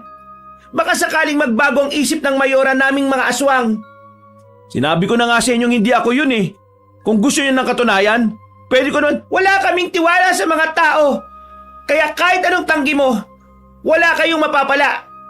Hindi mo malilinlang ang mga magagaling na manlilinlang. Madali lang naman ang usapan.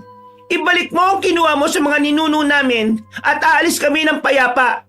Walang masasaktan, walang mamamatay. Hindi ka ba nakakaintindi? Wala nga sa akin ang hinahanap nyo. Hanapin nyo sa kamukha ko. Kung wala kang may bibigay ngayon, bahala ka. Mapipilitan kaming paslangin ka para pagbayaran ang ginawa mong pambabastos sa puntot ng mga ninuno namin. Sa puntong ito, naramdaman na ni Samuel ang kaba. Alam niyang hindi na mapipigilan ng mga aswang. Hindi niya alam ang kanyang gagawin. Ngayong hindi umubra ang maayos na usapan, wala na siyang nakikitang ibang paraan para harapin ang mga yon. Patayin niyo na ang isang yan!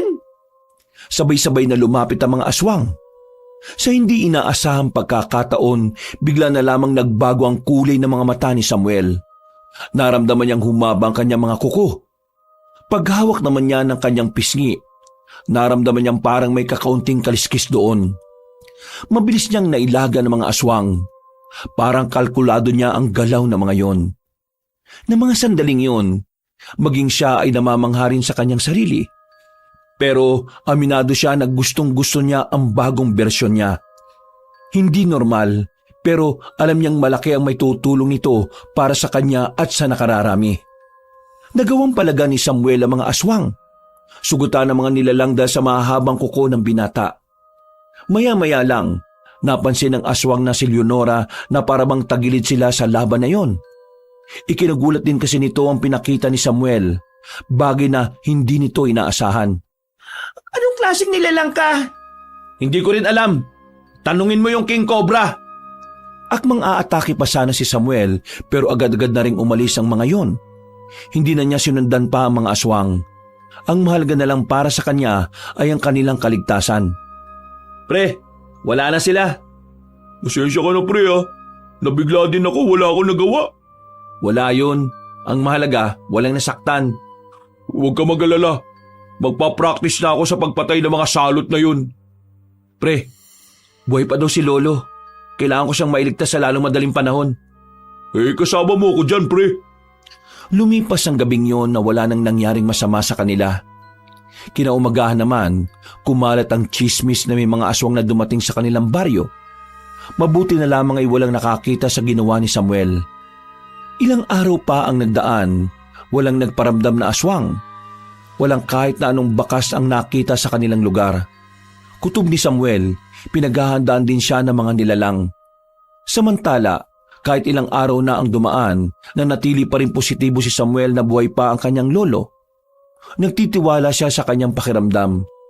Parte kasi ng kanyang abilidad ay ang pagkakaroon ng tamang hinala. Sigurado ka bang may dadaan na aswang dito? Oo, ramdam na ramdam ko. Maghintay pa tayo ng kaunti. Handang-handa silang dalawa, lalo na si Gitoy na talagang hinasa pa ang itak para lamang sa oras na yun. Nakatago lamang sila sa likuran ng malaking puno. Hindi nagtagal, naramdaman na rin ni Samuel ang presensya ng mga aswang. Sumenyas na siya kay Gitoy. Mga ilang sandali lang, Ngayon na! lumabas ang dalawa.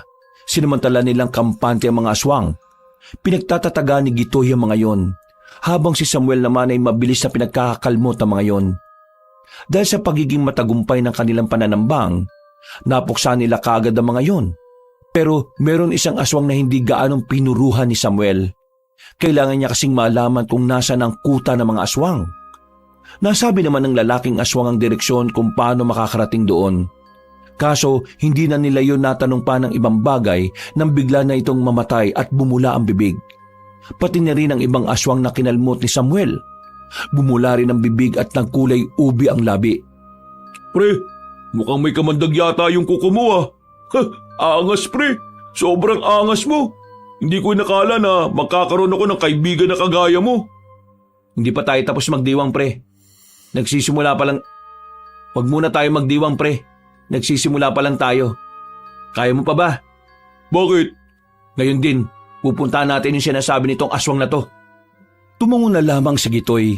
Wala siyang sinayang na pagkakataon. Agad-agad naman silang umalis. Nilakbay nila ang kagubatan. Dahil sa puntong ito, wala nang nararamdamang takot si Samuel. Malaki talaga ang pasasalamat niya sa mahiwagang ahas na yon. Dahil kung hindi dahil doon, wala siyang kakayahan na lumaban sa mga aswang.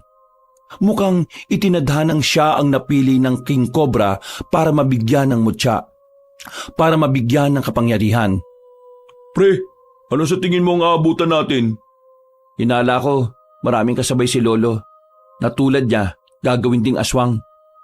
Mukhang totoo nga yung sinasabi ni Mang Efraim na nagsisimula na silang maghari sa probinsyang ito. Kapag dumami sila ng dumami, mahihirapan na ang mga tao. Mabuti na lang talaga nagkaroon ka ng kakaibang abilidad, no? Magpasalamat tayo dun sa King Cobra na tumuklaw sa'yo. Napangiti na lang si Samuel. Pero maya-maya lang, nawala na rin ang ngiti nila nang maramdaman na naman niya ang mga aswang. Pero sa pagkakataong ito, mukhang mahihirapan na sila. Ayon sa pakiramdam ni Samuel, mas matataas na uri ng mga aswang na ang kanilang makakalaban. Kaya naman tumigil na muna sila sa gilid. Pinahaba ni Samuel ang kanyang kuko bilang paghahanda sa nalalapit na laban. Ako na munang lalabas ha. Humanap ka ng pagkakataon para makaatake. Susubukan ko muna silang bawasan. Sige pre, copy. Naganap ng tamang tiyempo si Samuel. Inalam na muna niya kung anong klase ng mga aswang ang makakalaban niya. Nang makita na niya ang mga yon, napagtanto niya na mga matataas na uri ng tiktik pala mga yon. Aminadong nagkaroon na naman siya ng kaunting kaba. Pero nawala ang kabang yon nang lumabas na siya at harapin ang mga aswang. Hindi pangkaraniwan ang kanyang bilis. Kahit na maliliksi din ang mga tiktik, nagagawa niya itong iwasan. Pero sadyang may ilan sa mga yon ang matatalino. Hindi niya alam na meron palang mga nakaabang lang sa dilim at kumukuha ng tamang pagkakataon. Nagulat na lamang siya nang masugatan na siya ng 2 tiktik. Isa sa hita at isa naman sa likod. Pero hindi niya yun ininda. Mas lalo lang binilisan ni Samuel ang pakikipaglaban. Kahit na ilang araw lang din niyang sinanay ang sarili, hindi yun naging hadlang. Sa katunayan, tila ba matagal na rin niyang ginagawa ang pakikipaglaban sa mga aswang. Para bang biyasa na siya sa ganitong larangan. Naalarma si Samuel nang makita niyang inaatake na rin ng mga aswang ang kanyang kaibigan.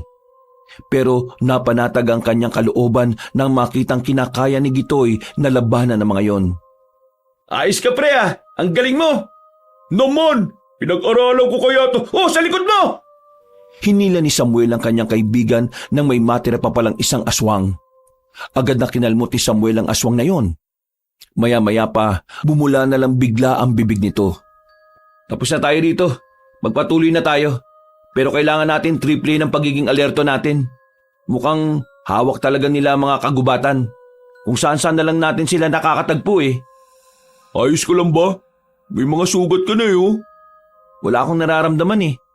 Anong walang nararamdaman? Ayan nga oh. Mula nang matuklaw ako ng ahas na yon, parang mas naging matibay ang katawan ko. Ultimo mga ganitong sugat kaya ko nang hindi pansinin. Mas lalong napahanga si Gitoy ng mga sandaling yon. Pero nang magsimula na sila ulit ng kanilang paglalakbay, dito na muling naging seryoso mga sandali nila. Dahil makalipas lang ang 1 oras, narating na rin nila ang isang komunidad. Maingay, maraming nagsisigawan. Kung hindi nararamdaman ni Samuel na mga aswang ang naroon, iisipin niya na normal na lugar lamang yon. Paano tayo makakalapit dyan? Sandali lang, mako-concentrate ako. Huwag mo ko guluhin. Pumikit lang ang lalaking si Samuel. Ginamit niya ang abilidad ng isang ahas na makadama. Pero nabigo siyang malaman kung saan ang kanyang lolo. Masyado pa kasi silang malayo. Kaya naman ginawa nila ang lahat ng makakaya nila para hindi sila maramdaman ng mga aswang. Mula sa kanilang kinalalagyan, gumapang sila patungo roon. At sa pagkakataong ito, tuluyan ang nalaman ni Samuel kung nasaan ang matanda. Naririnig niya kasi ang tinig nito. Kukunin natin si Lolo pero dapat hindi tayo makakagawa ng kahit na anong gulo. Hindi natin sila pwedeng mabulabog. Itatakas natin si Lolo nang hindi nila nalalaman. Tumango lamang si Gitoy. Muli silang gumapang. Nang matanaw nila ang parang bodega na kinalalagyan ni Mang Bitoy, pinakiramdaman na muna niya ang paligid. Parang walang ibang aswang na naroon maliban na lang sa dalawang nagbabantay sa labas. Mabilis na nilapitan ni Samuel ang dalawang banta. Binalian niya ito ng leeg at saka itinarak ang mahahaba niyang kuko. Nang masigurong patay na ang mga yon, sinipa niya ng malakas ang pinto. Nakita niya agad si Mang Bitoy na naroon. Agad-agad niya itong niyakap dahil sa sobrang pagkasabik. Lo, buti naman ligtas ka. Dinala nila ako rito para gawing kagaya nila. Mamaya na tinatawag nilang Yanggaw. Maraming salamat, Apo. Buti na lang dumating ka. Itatakas na kita dito. Sandali, isama na natin siya.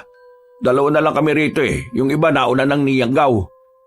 Paglingon ni Samuel sa gilid, nakita niya naman si Mang Efraim. Nakangisi ito sa kanya na parabang matagal nang tinanggap na magiging aswang na sila.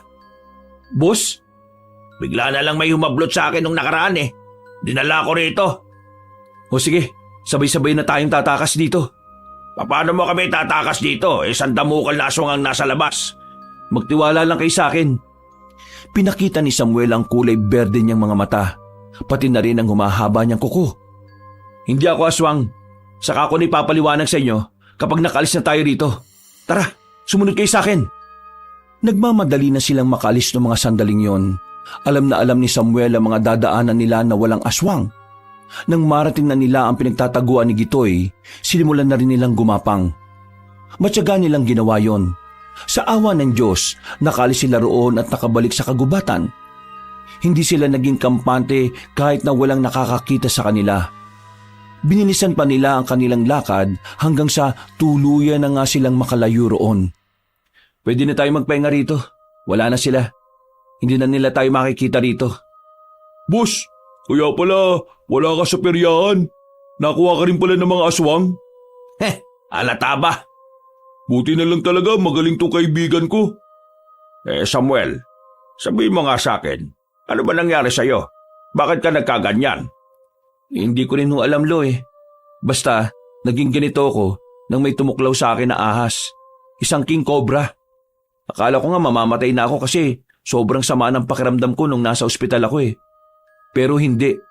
May kakaiba palang abilidad na binigay sa akin yung ahas na yun. Mabuti naman at nagkaroon ka ng ganyang abilidad. Kasi sa totoo lang, mahirap talunin yung pinuno nila. Kilala niyo po kung sino yung pinuno nila? Kilala? Malamang hindi. Pero sa ilang araw na namin dito, narinig namin na yung matandang babae ang pinuno nila. Ano ang pangalan nun, pre? Pelya. O mas kilala sa pangalang Pelyana. Yun ang narinig ko. Balak nilang magparami.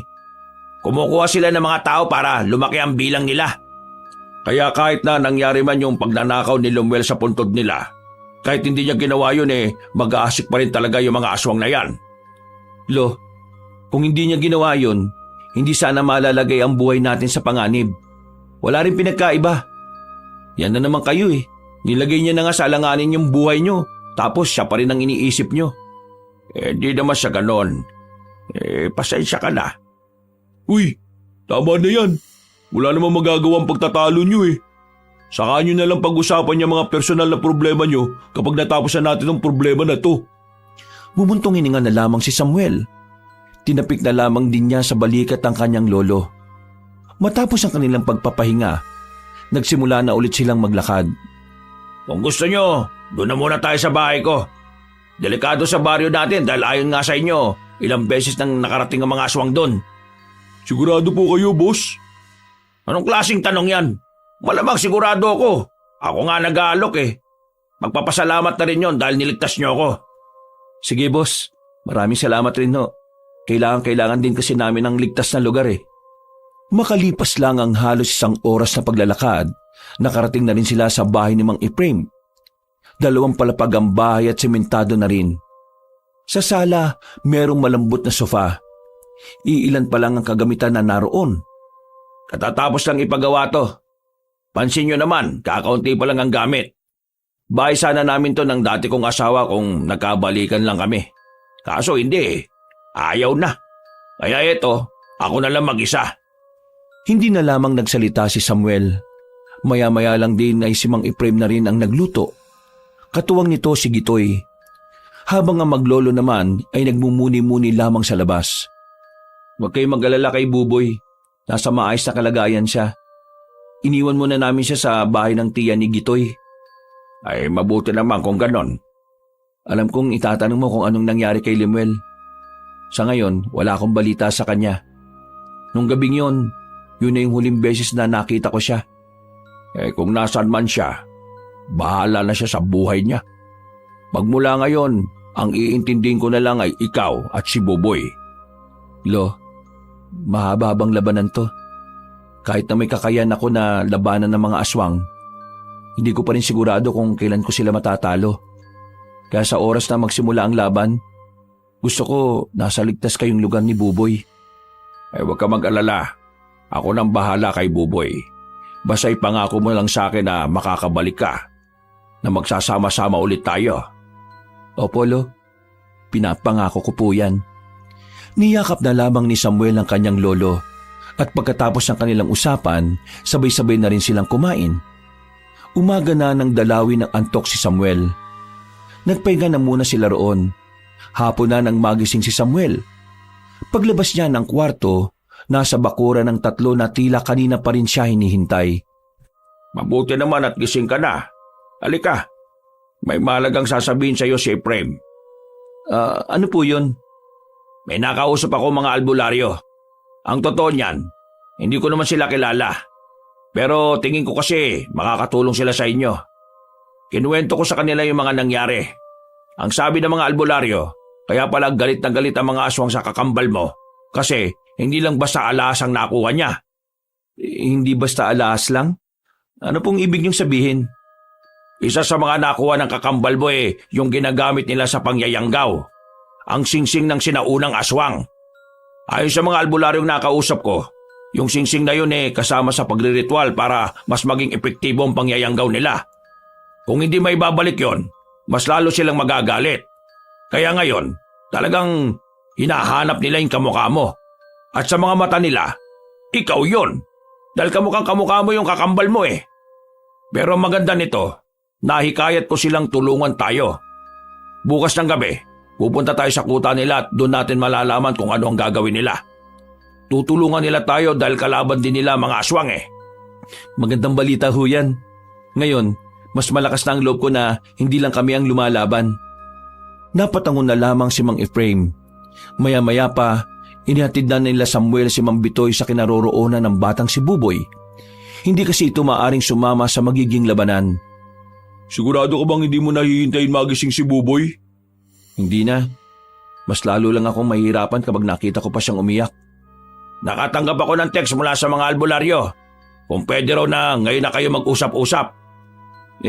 Pwede naman. Handang-handa naman ako sa lahat ng lakad Basta para sa ikababagsak ng mga aswang na yon. Sumakay na ang 3 sa sasakyan ni Mang Ephraim. Buong akala nila ay magiging payapa ang kanilang biyahe patungo sa lugar ng mga albularyo. Pero sa kasagsagan ng kanilang biyahe, naramdaman na lamang ni Samuel ang presensya ng mga aswang na sumusunod sa kanila. Boss, may sumusunod sa atin. Anong gagawin ko? Bibilisan ko ba o ibabangga ko? Itigil nyo. Itigil ko? Lalabanan natin sila? Hindi. Kaming 2 lang ni Gitoy. Dito lang kayo sa loob. Minamaliit mo ba ako? Makinig ka lang sa akin, boss. Mahaba pa buhay mo. Pero kung di ka makikinig, baka hanggang mamaya ka na lang. Hindi na nagsalita pa si Mang Ephraim. Hinto na lamang nito agad ang sinasakyan. Ilang segundo lang, naririnig na nila ang mahihinang angil at mga kaluskos sa paligid. Boss, dito lang kayo kahit na anong mangyari. Kami na ang bahala sa labas. Siguraduhin nyo lang, kasi ayaw kong humarurot at masagasaan yung mga bangkay ninyo. Lumabas si Samuel at Gitoy. Muli, nakita ni Samuel ang babae si Leonora. Pero sa pagkakataong ito, nararamdaman niyang tila merong nagbago sa babae. Pero ganun pa man, hindi naman ito nakapagdulot ng kaba sa kanya. Pinatunayan mo sa akin nung nakaraan na talagang kakaiba ka. Kaya naman, siniguro ko rin na sa susunod na pagkikita natin ay mas magiging masaya ka sa magiging laban mo. Hindi ako masaya na makita ka.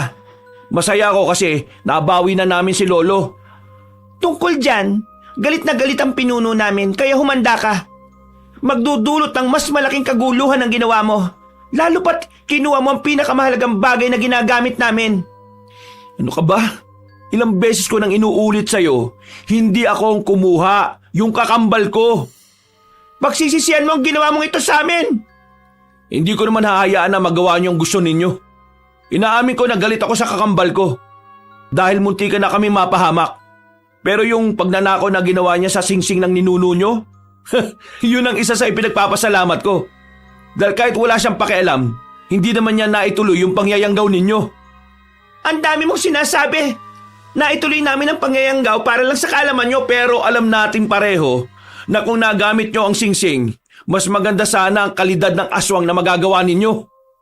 Hindi na nakapagsalita pa ang babaeng si Leonora. Sumenyas na ito sa mga kasama nitong aswang. Maya-maya pa, nagsimula na rin ang labanan. Habang si Mang Ephraim naman ay parang nasa sinihan lang. Pinapanood ang mga nangyayari sa harapan ng sasakyan. Ayos ka lang ba? Huwag mo akong intindihin, pre. Big boy na ako. Sabi mo yan Huwag kayo mag-usap dyan! Bigla na lamang lumitaw sa kanilang gilid ang babaeng si Leonora. Muntikan na nitong matamaan ang binatang si Gitoy. Buti na lang ay nahila agad ito ni Samuel. Hindi nagpatinag si Samuel at agad naman itong sumugod kay Leonora. Mabilis ang ginawang pag-atake ng binata. Dahilan para maalarma ang babaeng aswang. Anong problema mo, Leonora? Bakit hindi ka na umaatake? Hindi tumugon si Leonora sa kanya. Sa halip na pagtuunan ng babae, tinulungan na muna niya si Gitoy sa pakikipaglaban sa ibang aswang. Aray ko! Salub ka muna. Ako nang bahala rito. Hindi, kaya ko pa. Alam ko, pero masama ang kutob ko. May gagawin silang hindi maganda kaya bumalik ka na muna sa loob. Doon sa sasakyan. Sinunod na lamang ni Gitoy ang sinabi niya. Kaya naman mag-isa na niyang haharapin ang mga aswang na nasa harapan niya. Kasama na rito si Leonora na sa mga sandaling yon ay tila ganadong-ganado pa rin. Pinahaba ni Samuel ang kanyang kuko. Lumabas na rin ang pagiging berde ng kanyang mga mata. Matapos mamikit ng ilang segundo, inisa-isa niya ang mga bataan ni Leonora. Walang kahirap-hirap niyang pinagpapapaslang ang mga yon. Nang si Leonora na lamang ang natitira, dito na pumorma ang babaeng aswang. Humaba na rin ang kuko nito at ang pangil. Mas lalong pumangit ang mukha nito. Lumabas na rin ang tunay nitong anyo bilang aswang. Ibalik mo ang ninakaw mo kung ayaw mong maubos ang mga tao sa baryo ninyo! Umatake ang babae. Sa hindi malamang dahilan, tila na blanko ang utak ni Samuel. Naramdaman niyang may ginawa si Leonora pero hindi niya lang yung maintindihan kung ano. Dahil sa ginawa ng aswang, huli na nang gustuhin ni Samuel na umilag. Tumama na ang mahabang kalmot sa dibdib niya. At sa unang pagkakataon, tila nakaramdam na rin siya ng hapdi. Pero hindi pa rin yung naging dahilan para mabahala si Samuel. Sa katunayan, mas lalo siyang naging mabilis. Mas lalo niyang ninais na matalo si Leonora. Ano na? Parang bumagal ka yata. Kung ano man ang ginawa mo sa akin, hindi mo na mauulit yon. Dahil ngayon, alam ko na kung ano yon. Nanggigil naman si Leonora at muli na naman itong umatake. Pero sa pagkakataong ito, hindi na umubra ang panghihipnotismong bihim nitong ginawa kay Samuel. Nakatsyempo si Samuel kaya dali-dali niya itong kinalmot sa tagiliran. Nang bumagsak ang babaeng si Leonora, sinundan pa ni Samuel ang 2 kalmot sa mukha. Napadistansya ang babaeng aswang. Hintay mo na lang kung kailan ka mamamatay. Bakit? Akala mo tatalab sa akin ang laso na ipinagmamalaki mo? Nagkakamali ka yata ng intindi. Hindi lason ang meron sa kuko ko, kundi kamandag. Isang nakamamatay na kamandag na mula sa mabangis na ahas. Umaasa ka na ubra yan sa akin? Masyado mo yata akong... Nakita na lamang ni Leonora na meron siyang isinukang dugo. Hindi nagtagal, bumubula na rin ang bibig niya. Ang kamandag na meron ng kuko ko ay maaari mo ring ihambing sa lason kasi nagkakatulad sila pagdating sa pagbula ng bibig ng biktima nito. Kaya naman, kailangan mo na magpaalam. Ito na katapusan mo.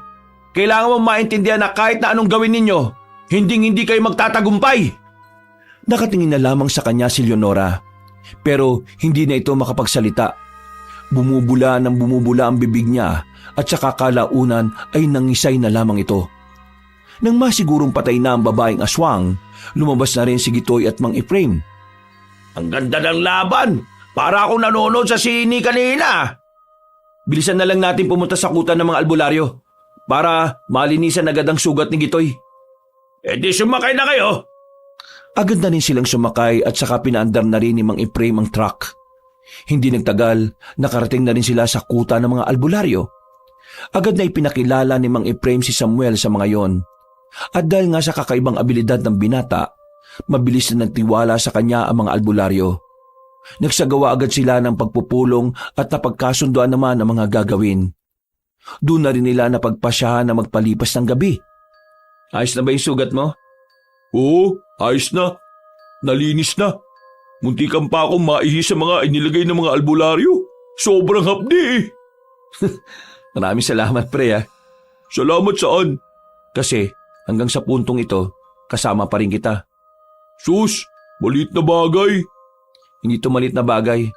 Kung tutusin, kaya ko naman na itong mag-isa eh. Pero iba pa rin talaga kapag may kasama kang lumalaban. Ano ka ba naman? Magkaibigan tayo no? Parang magkapatid na rin. Alam mo sa una pa lang na nakikita ko yung ugali ni Lemuel. Ikaw na lang sanang naging kakambal ko eh no? Naku, kung naging magkakambal tayo, baka araw-araw tayo nagtatalo kung sino mas gwapo. Nagtawanan na lamang ang dalawa habang nagmumuni-muni sila. Maya-maya lang pumasok na rin sila sa loob para makapagpahinga. Kahit tahimik na ang paligid, tila maingay pa rin sa utak ni Samuel. Ang daming tumatakbo sa kanyang utak.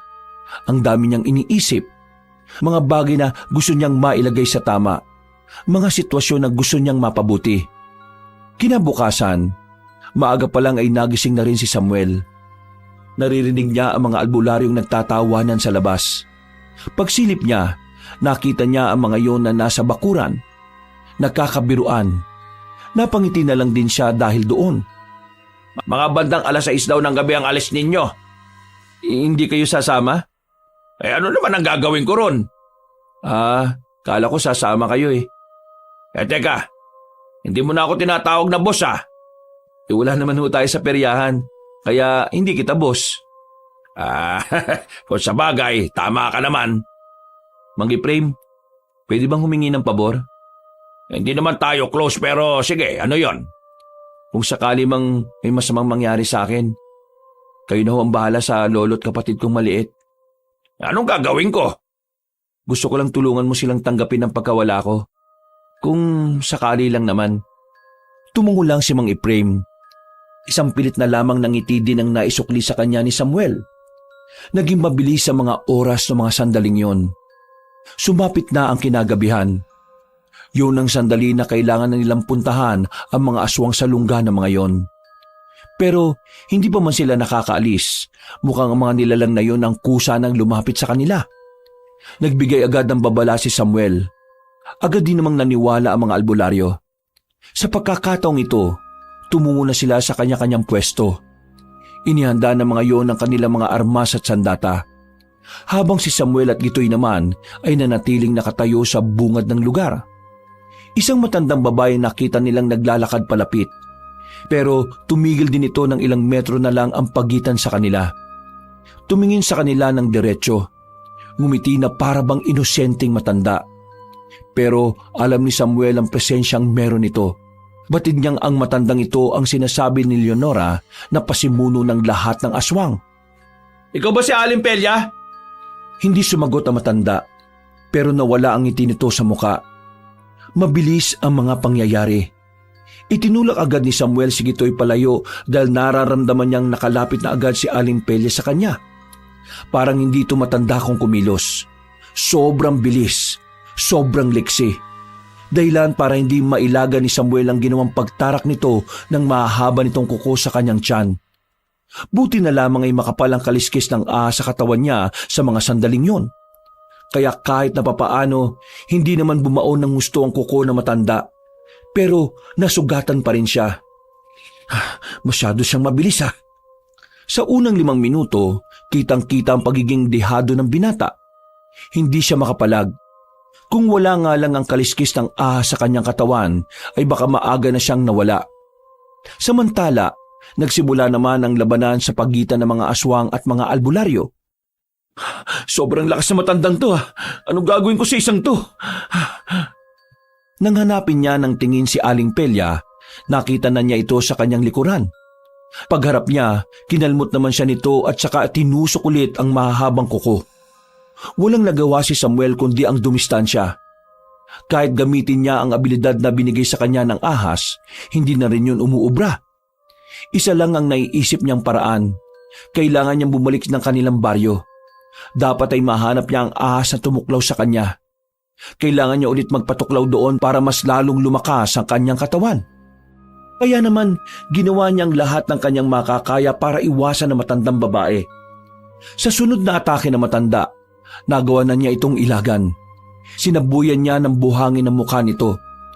Habang napuwing na si Aling Pelia, sinamantala na niya ang pagkakataon na makaalis. Nakatunog naman agad si Mang Efraim at Gitoy, kaya sila na naman ang makakasama sa truck. Kailangan ko makita yung ahas. Siya ang sagot para matapatan ko ang lakas ng matanda. Paano ka naman nakakasiguro? Ilang beses ako na naginip nitong mga nakaraang araw. At sa panaginip ko, nagsasalita yung King Cobra. Sinasabi niya sa akin na kapag kinailangan ko ng tulong niya, bumalik ako sa lugar kung saan ko siya unang nakita. At naniwala ka naman sa panaginip? Oo, dahil hindi pangkaraniwan yung ahas na yon. Mahiwaga siya at nagtataglay na kakaibang lakas na pwede niyang imaipasa sa tao. Pre, huwag ka muna magsasalita. Lalo mo lang mararamdaman lahat ng sugat mo. Tingnan mo, duguan ka na. Ayos lang ako. Hanggat kaya ko pa makatayo, ayos lang ako. Mang Efraim, todo na ba yung bilis natin? Aba, hindi ko to pwedeng iparurot. Baka mamaya mahulog pa tayo sa bangin. Buti pa ang intindihin nyo ay kung nakasunod ba sa atin yung matandang yon. Pre, sinusundan ba tayo ng matandang babae? Hindi ko alam, pre. Humihina yung pakiramdam ko sa oras na ito. Basta, kailangan natin makarating sakali kung saan ako tinuklaw ng ahas. Doon at doon niya ako pinababalik. Gitoy, tingnan mo nga sa likuran kung may nakasunod. Wala naman, boss. Mang Efraim, bilisan mo ng konti. Papdi na ng papdi itong sugat ko . Hindi pwede. Madilim dito. Baka mamaya may makasalubong tayo rito. Hindi pwedeng liliko na lang tayo sa bangin. Teka, paano pala yung mga albularyo na naiwan natin? Huwag mo silang intindihin. Alam nila yung mga ginagawa nila. Ang mas problemahin natin ay yung matandang kalaban ko kanina. Wala akong binatbat sa kanya. Nang malagpasan na nila ang kalsada, mas binilisan na ni Mang Efraim ang sasakyan. Sa mga pagkakataong ito, nagkaroon na nga ng pag-asa si Samuel. Pero nang malapit na sila sa daan na kailangan nilang hintuan, meron naman silang nakitang katawan ng nyog na nakaharang sa daan. Wala silang nagawa kundi ang bumaba na lamang. Laking gulat nila nang may maglabasan na lalaki mula sa gilid. May mga hawak yung baril at ang iba ay may mga patalim. Pero ang mas ikinagulat ni Samuel, nakita niyang naroon din si Lemuel at tila ito pa nga ang nangunguna sa panguhold up na nangyayari. Lemuel? Tingnan mo nga naman, talagang pinagtatagpo yung landas natin, kambal ko . Hoy, kanina tong magandang truck na to. Tiba-tiba kami rito, mukhang bagong bili. Seryoso ka ba? Humantong ka na sa ganitong gawain para lang magkapera? Siraulo ka rin pala . Anong tingin mo? Hindi nauubos ang pera ko. Bulilyaso pa yung pinagkukunan ko ng pera dahil sa mga visit na aswang-aswang na yan. Samuel, ito ba ang kakambal mo? Hoy, tanda! Ikaw ba may-ari ng truck na ito? Oo, ako nga. Kukunin niyo sa akin? Oo, kailangan namin ng pera eh. Bumuo ka pa talaga ng grupo para lang mang-hold up ha? Hindi ka na ba talaga tinatablan ng kabutihan?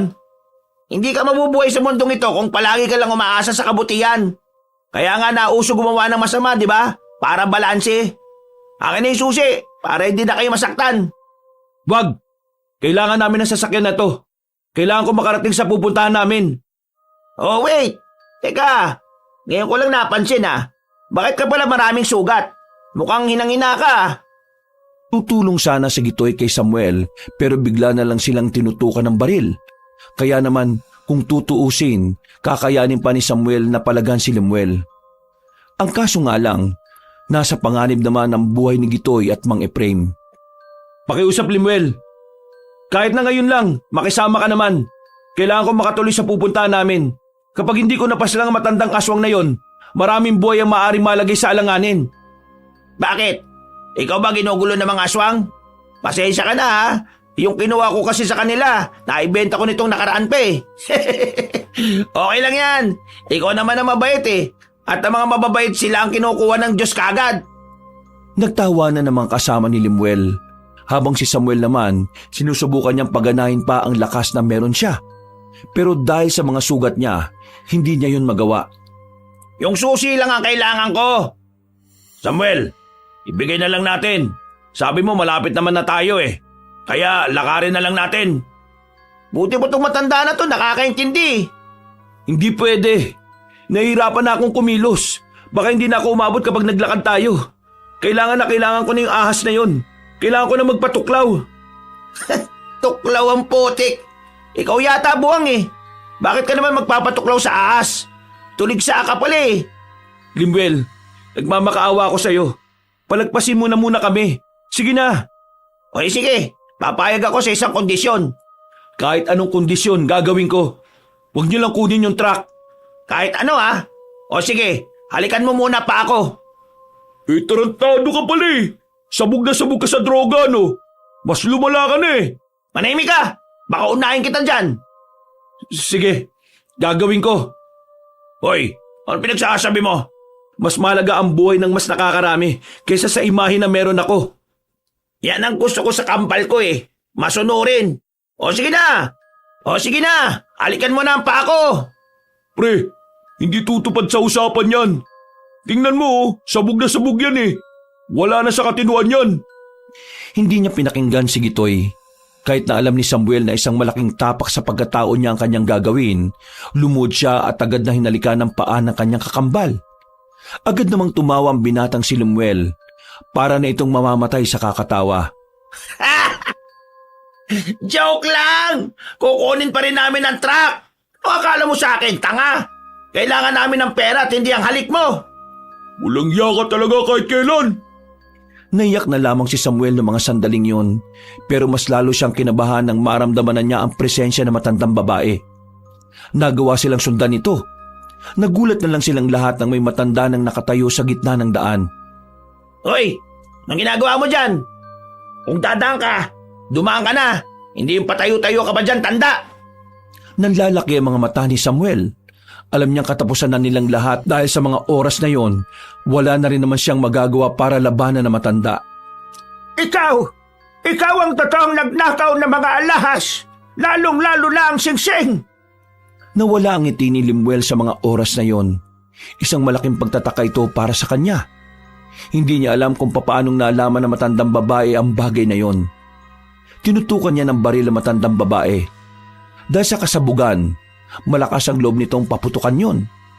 Pero laking gulat niya nang makailag ang matanda. Nagpaputok pa rin ang mga lalaki. Nang mapansing hindi pangkaraniwan ang nasa harapan nila. Aswang yan! Matayin nyo! Nung mga sandaling yon, nagtago si Gitoy at Mang Efraim sa ilalim ng truck. Pagtingin ng dalawa sa gilid, wala na roon si Samuel. Wala silang kamalay-malay, gumapang na pala ang binata patungo sa halamanan.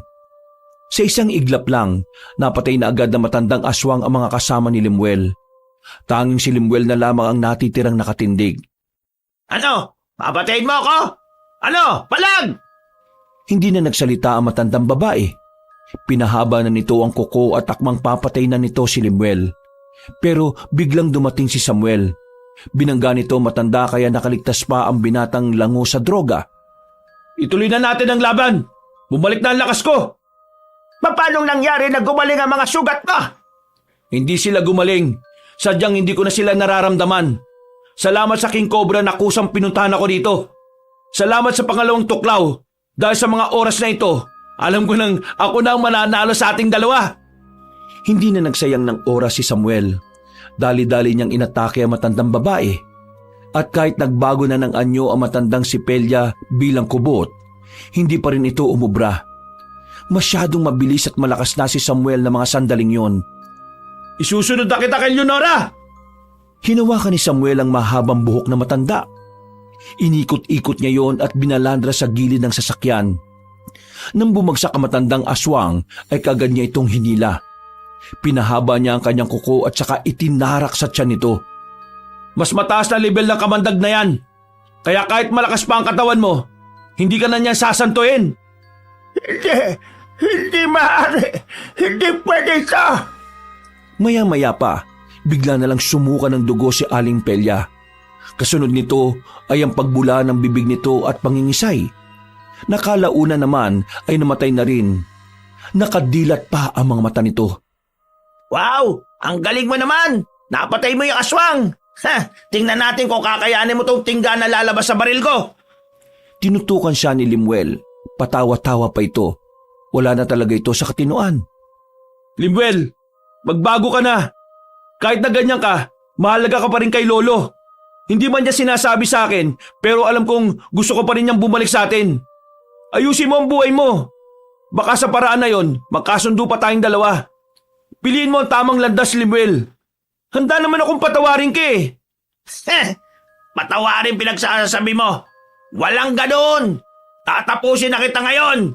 Total, ikaw naman ang mabait eh. At ako naman ang masama. Ano bang punot dulo ng galit mo sa akin? Hindi mo alam? Pwes, para sabihin ko lang naman sa iyo, mula nang isinilang tayo, miserable na ang buhay ko. Lagi akong kinukumpara sa iyo eh, wala ka rin namang narating sa buhay mo, siraulo ka. Lahat, ikaw ang magaling eh. Ikaw na lang palagi. Hindi ko kasalanan na mas pinili mong mainggit kaysa magpakabuti sa sarili mo. Desisyon mo ang dahilan kung bakit ka nagkakaganyan. Pero hindi pa naman huli ang lahat. May oras pa para itama ang lahat ng pagkakamali mo. Hindi na ako magbabago. Masaya na ako sa ganitong buhay. Anong masaya sa ganyang buhay? Napakakomplikado ng ganyang buhay. Bakit ba ayaw mong mamuhay ng payapa? Manahimik ka na! Babarilin na kita! Hindi na naituloy ni Lemuel ang kanyang sasabihin nang biglang makalapit na sa kanya si Samuel. Naagaw ni Samuel ang baril ng kakambal niya. Pinalo niya sa batok si Lemuel at agad din naman itong nawala ng malay. Isinakay nila si Lemuel sa truck. Dinala nila ito sa istasyon ng pulis. Pero hindi sila nagbigay ng salaysay. Ganun pa man, nakulong pa rin si Lemuel dahil marami na rin pala itong bad record. Isang araw ang nakalipas, tuluyan ang naubos sa mga aswang. Masasabi ni Samuel na nanalo sila sa laban. Pero isang laban pa ang kailangan niyang harapin. Yun ay ang laban ng kanyang pamilya. Kahit kasi puro kasamaan ang ginagawa ni Lemuel sa kanila, sinusubukan niya pa rin itong patawarin. Umaasa pa rin sila na darating ang araw na magbabago rin ang kanyang kakambal. Hindi niya alam kung kailan, pero palagi niyang dinadalangin na sana magbago ang ihip ng hangin. Nang sa ganon, mapagtanto ni Lemuel ang lahat ng pagkakamali niya sa buhay. Samuel, maraming salamat ha. Kung hindi dahil sa iyo, wala tayo ngayon sa ganitong kapayapang buhay. Ginawa ko ho yun kasi mahal ko kayo, Lo. Ano po pala yung gagawin nyo ngayon? Ipagpapatuloy nyo pa rin po ba yung pagiging makamandag na manunugis ng mga aswang? Hindi na nakasagot pa si Samuel. Napangiti na lamang siya. Isang buwan na rin kasi mula nang kusang mawala ang kakaiba niyang abilidad. Nakausap niya ang asa sa kanyang panaginip. Sinabi nito sa kanya na tapos na ang kanyang misyon. Nasabi rin nito na paparating sa buhay nila ang isang gantimpala. Pero Para kay Samuel, ang makitang masaya at nakangiti ang kanyang mga mahal sa buhay, yun na ang pinakamagandang gantimpala. Hindi na niya nalaman kung anong klaseng nilalang ang ahas na tumuklaw sa kanya. Ang mahalaga na lamang sa kanya, nagawa niya ng tama ang kanyang tungkulin bilang isang manunugis na minsan ang nagdala ng isang epektibong kamandag.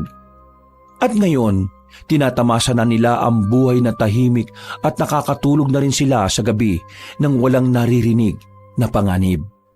Mga kabangers, mga kayanggaw, si Kabanong Puli. Nako, maraming salamat na naman po sa pakikinig dito sa ating kwento.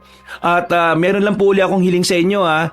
Sana po pagkatapos nito ay bisitahin nyo din po yung isang channel po natin, yung Pamela Clamil. Yan, ako rin po kasi ang nagnanarrate doon bilang si Lolo Pael at minsan ako rin po as Kabanong.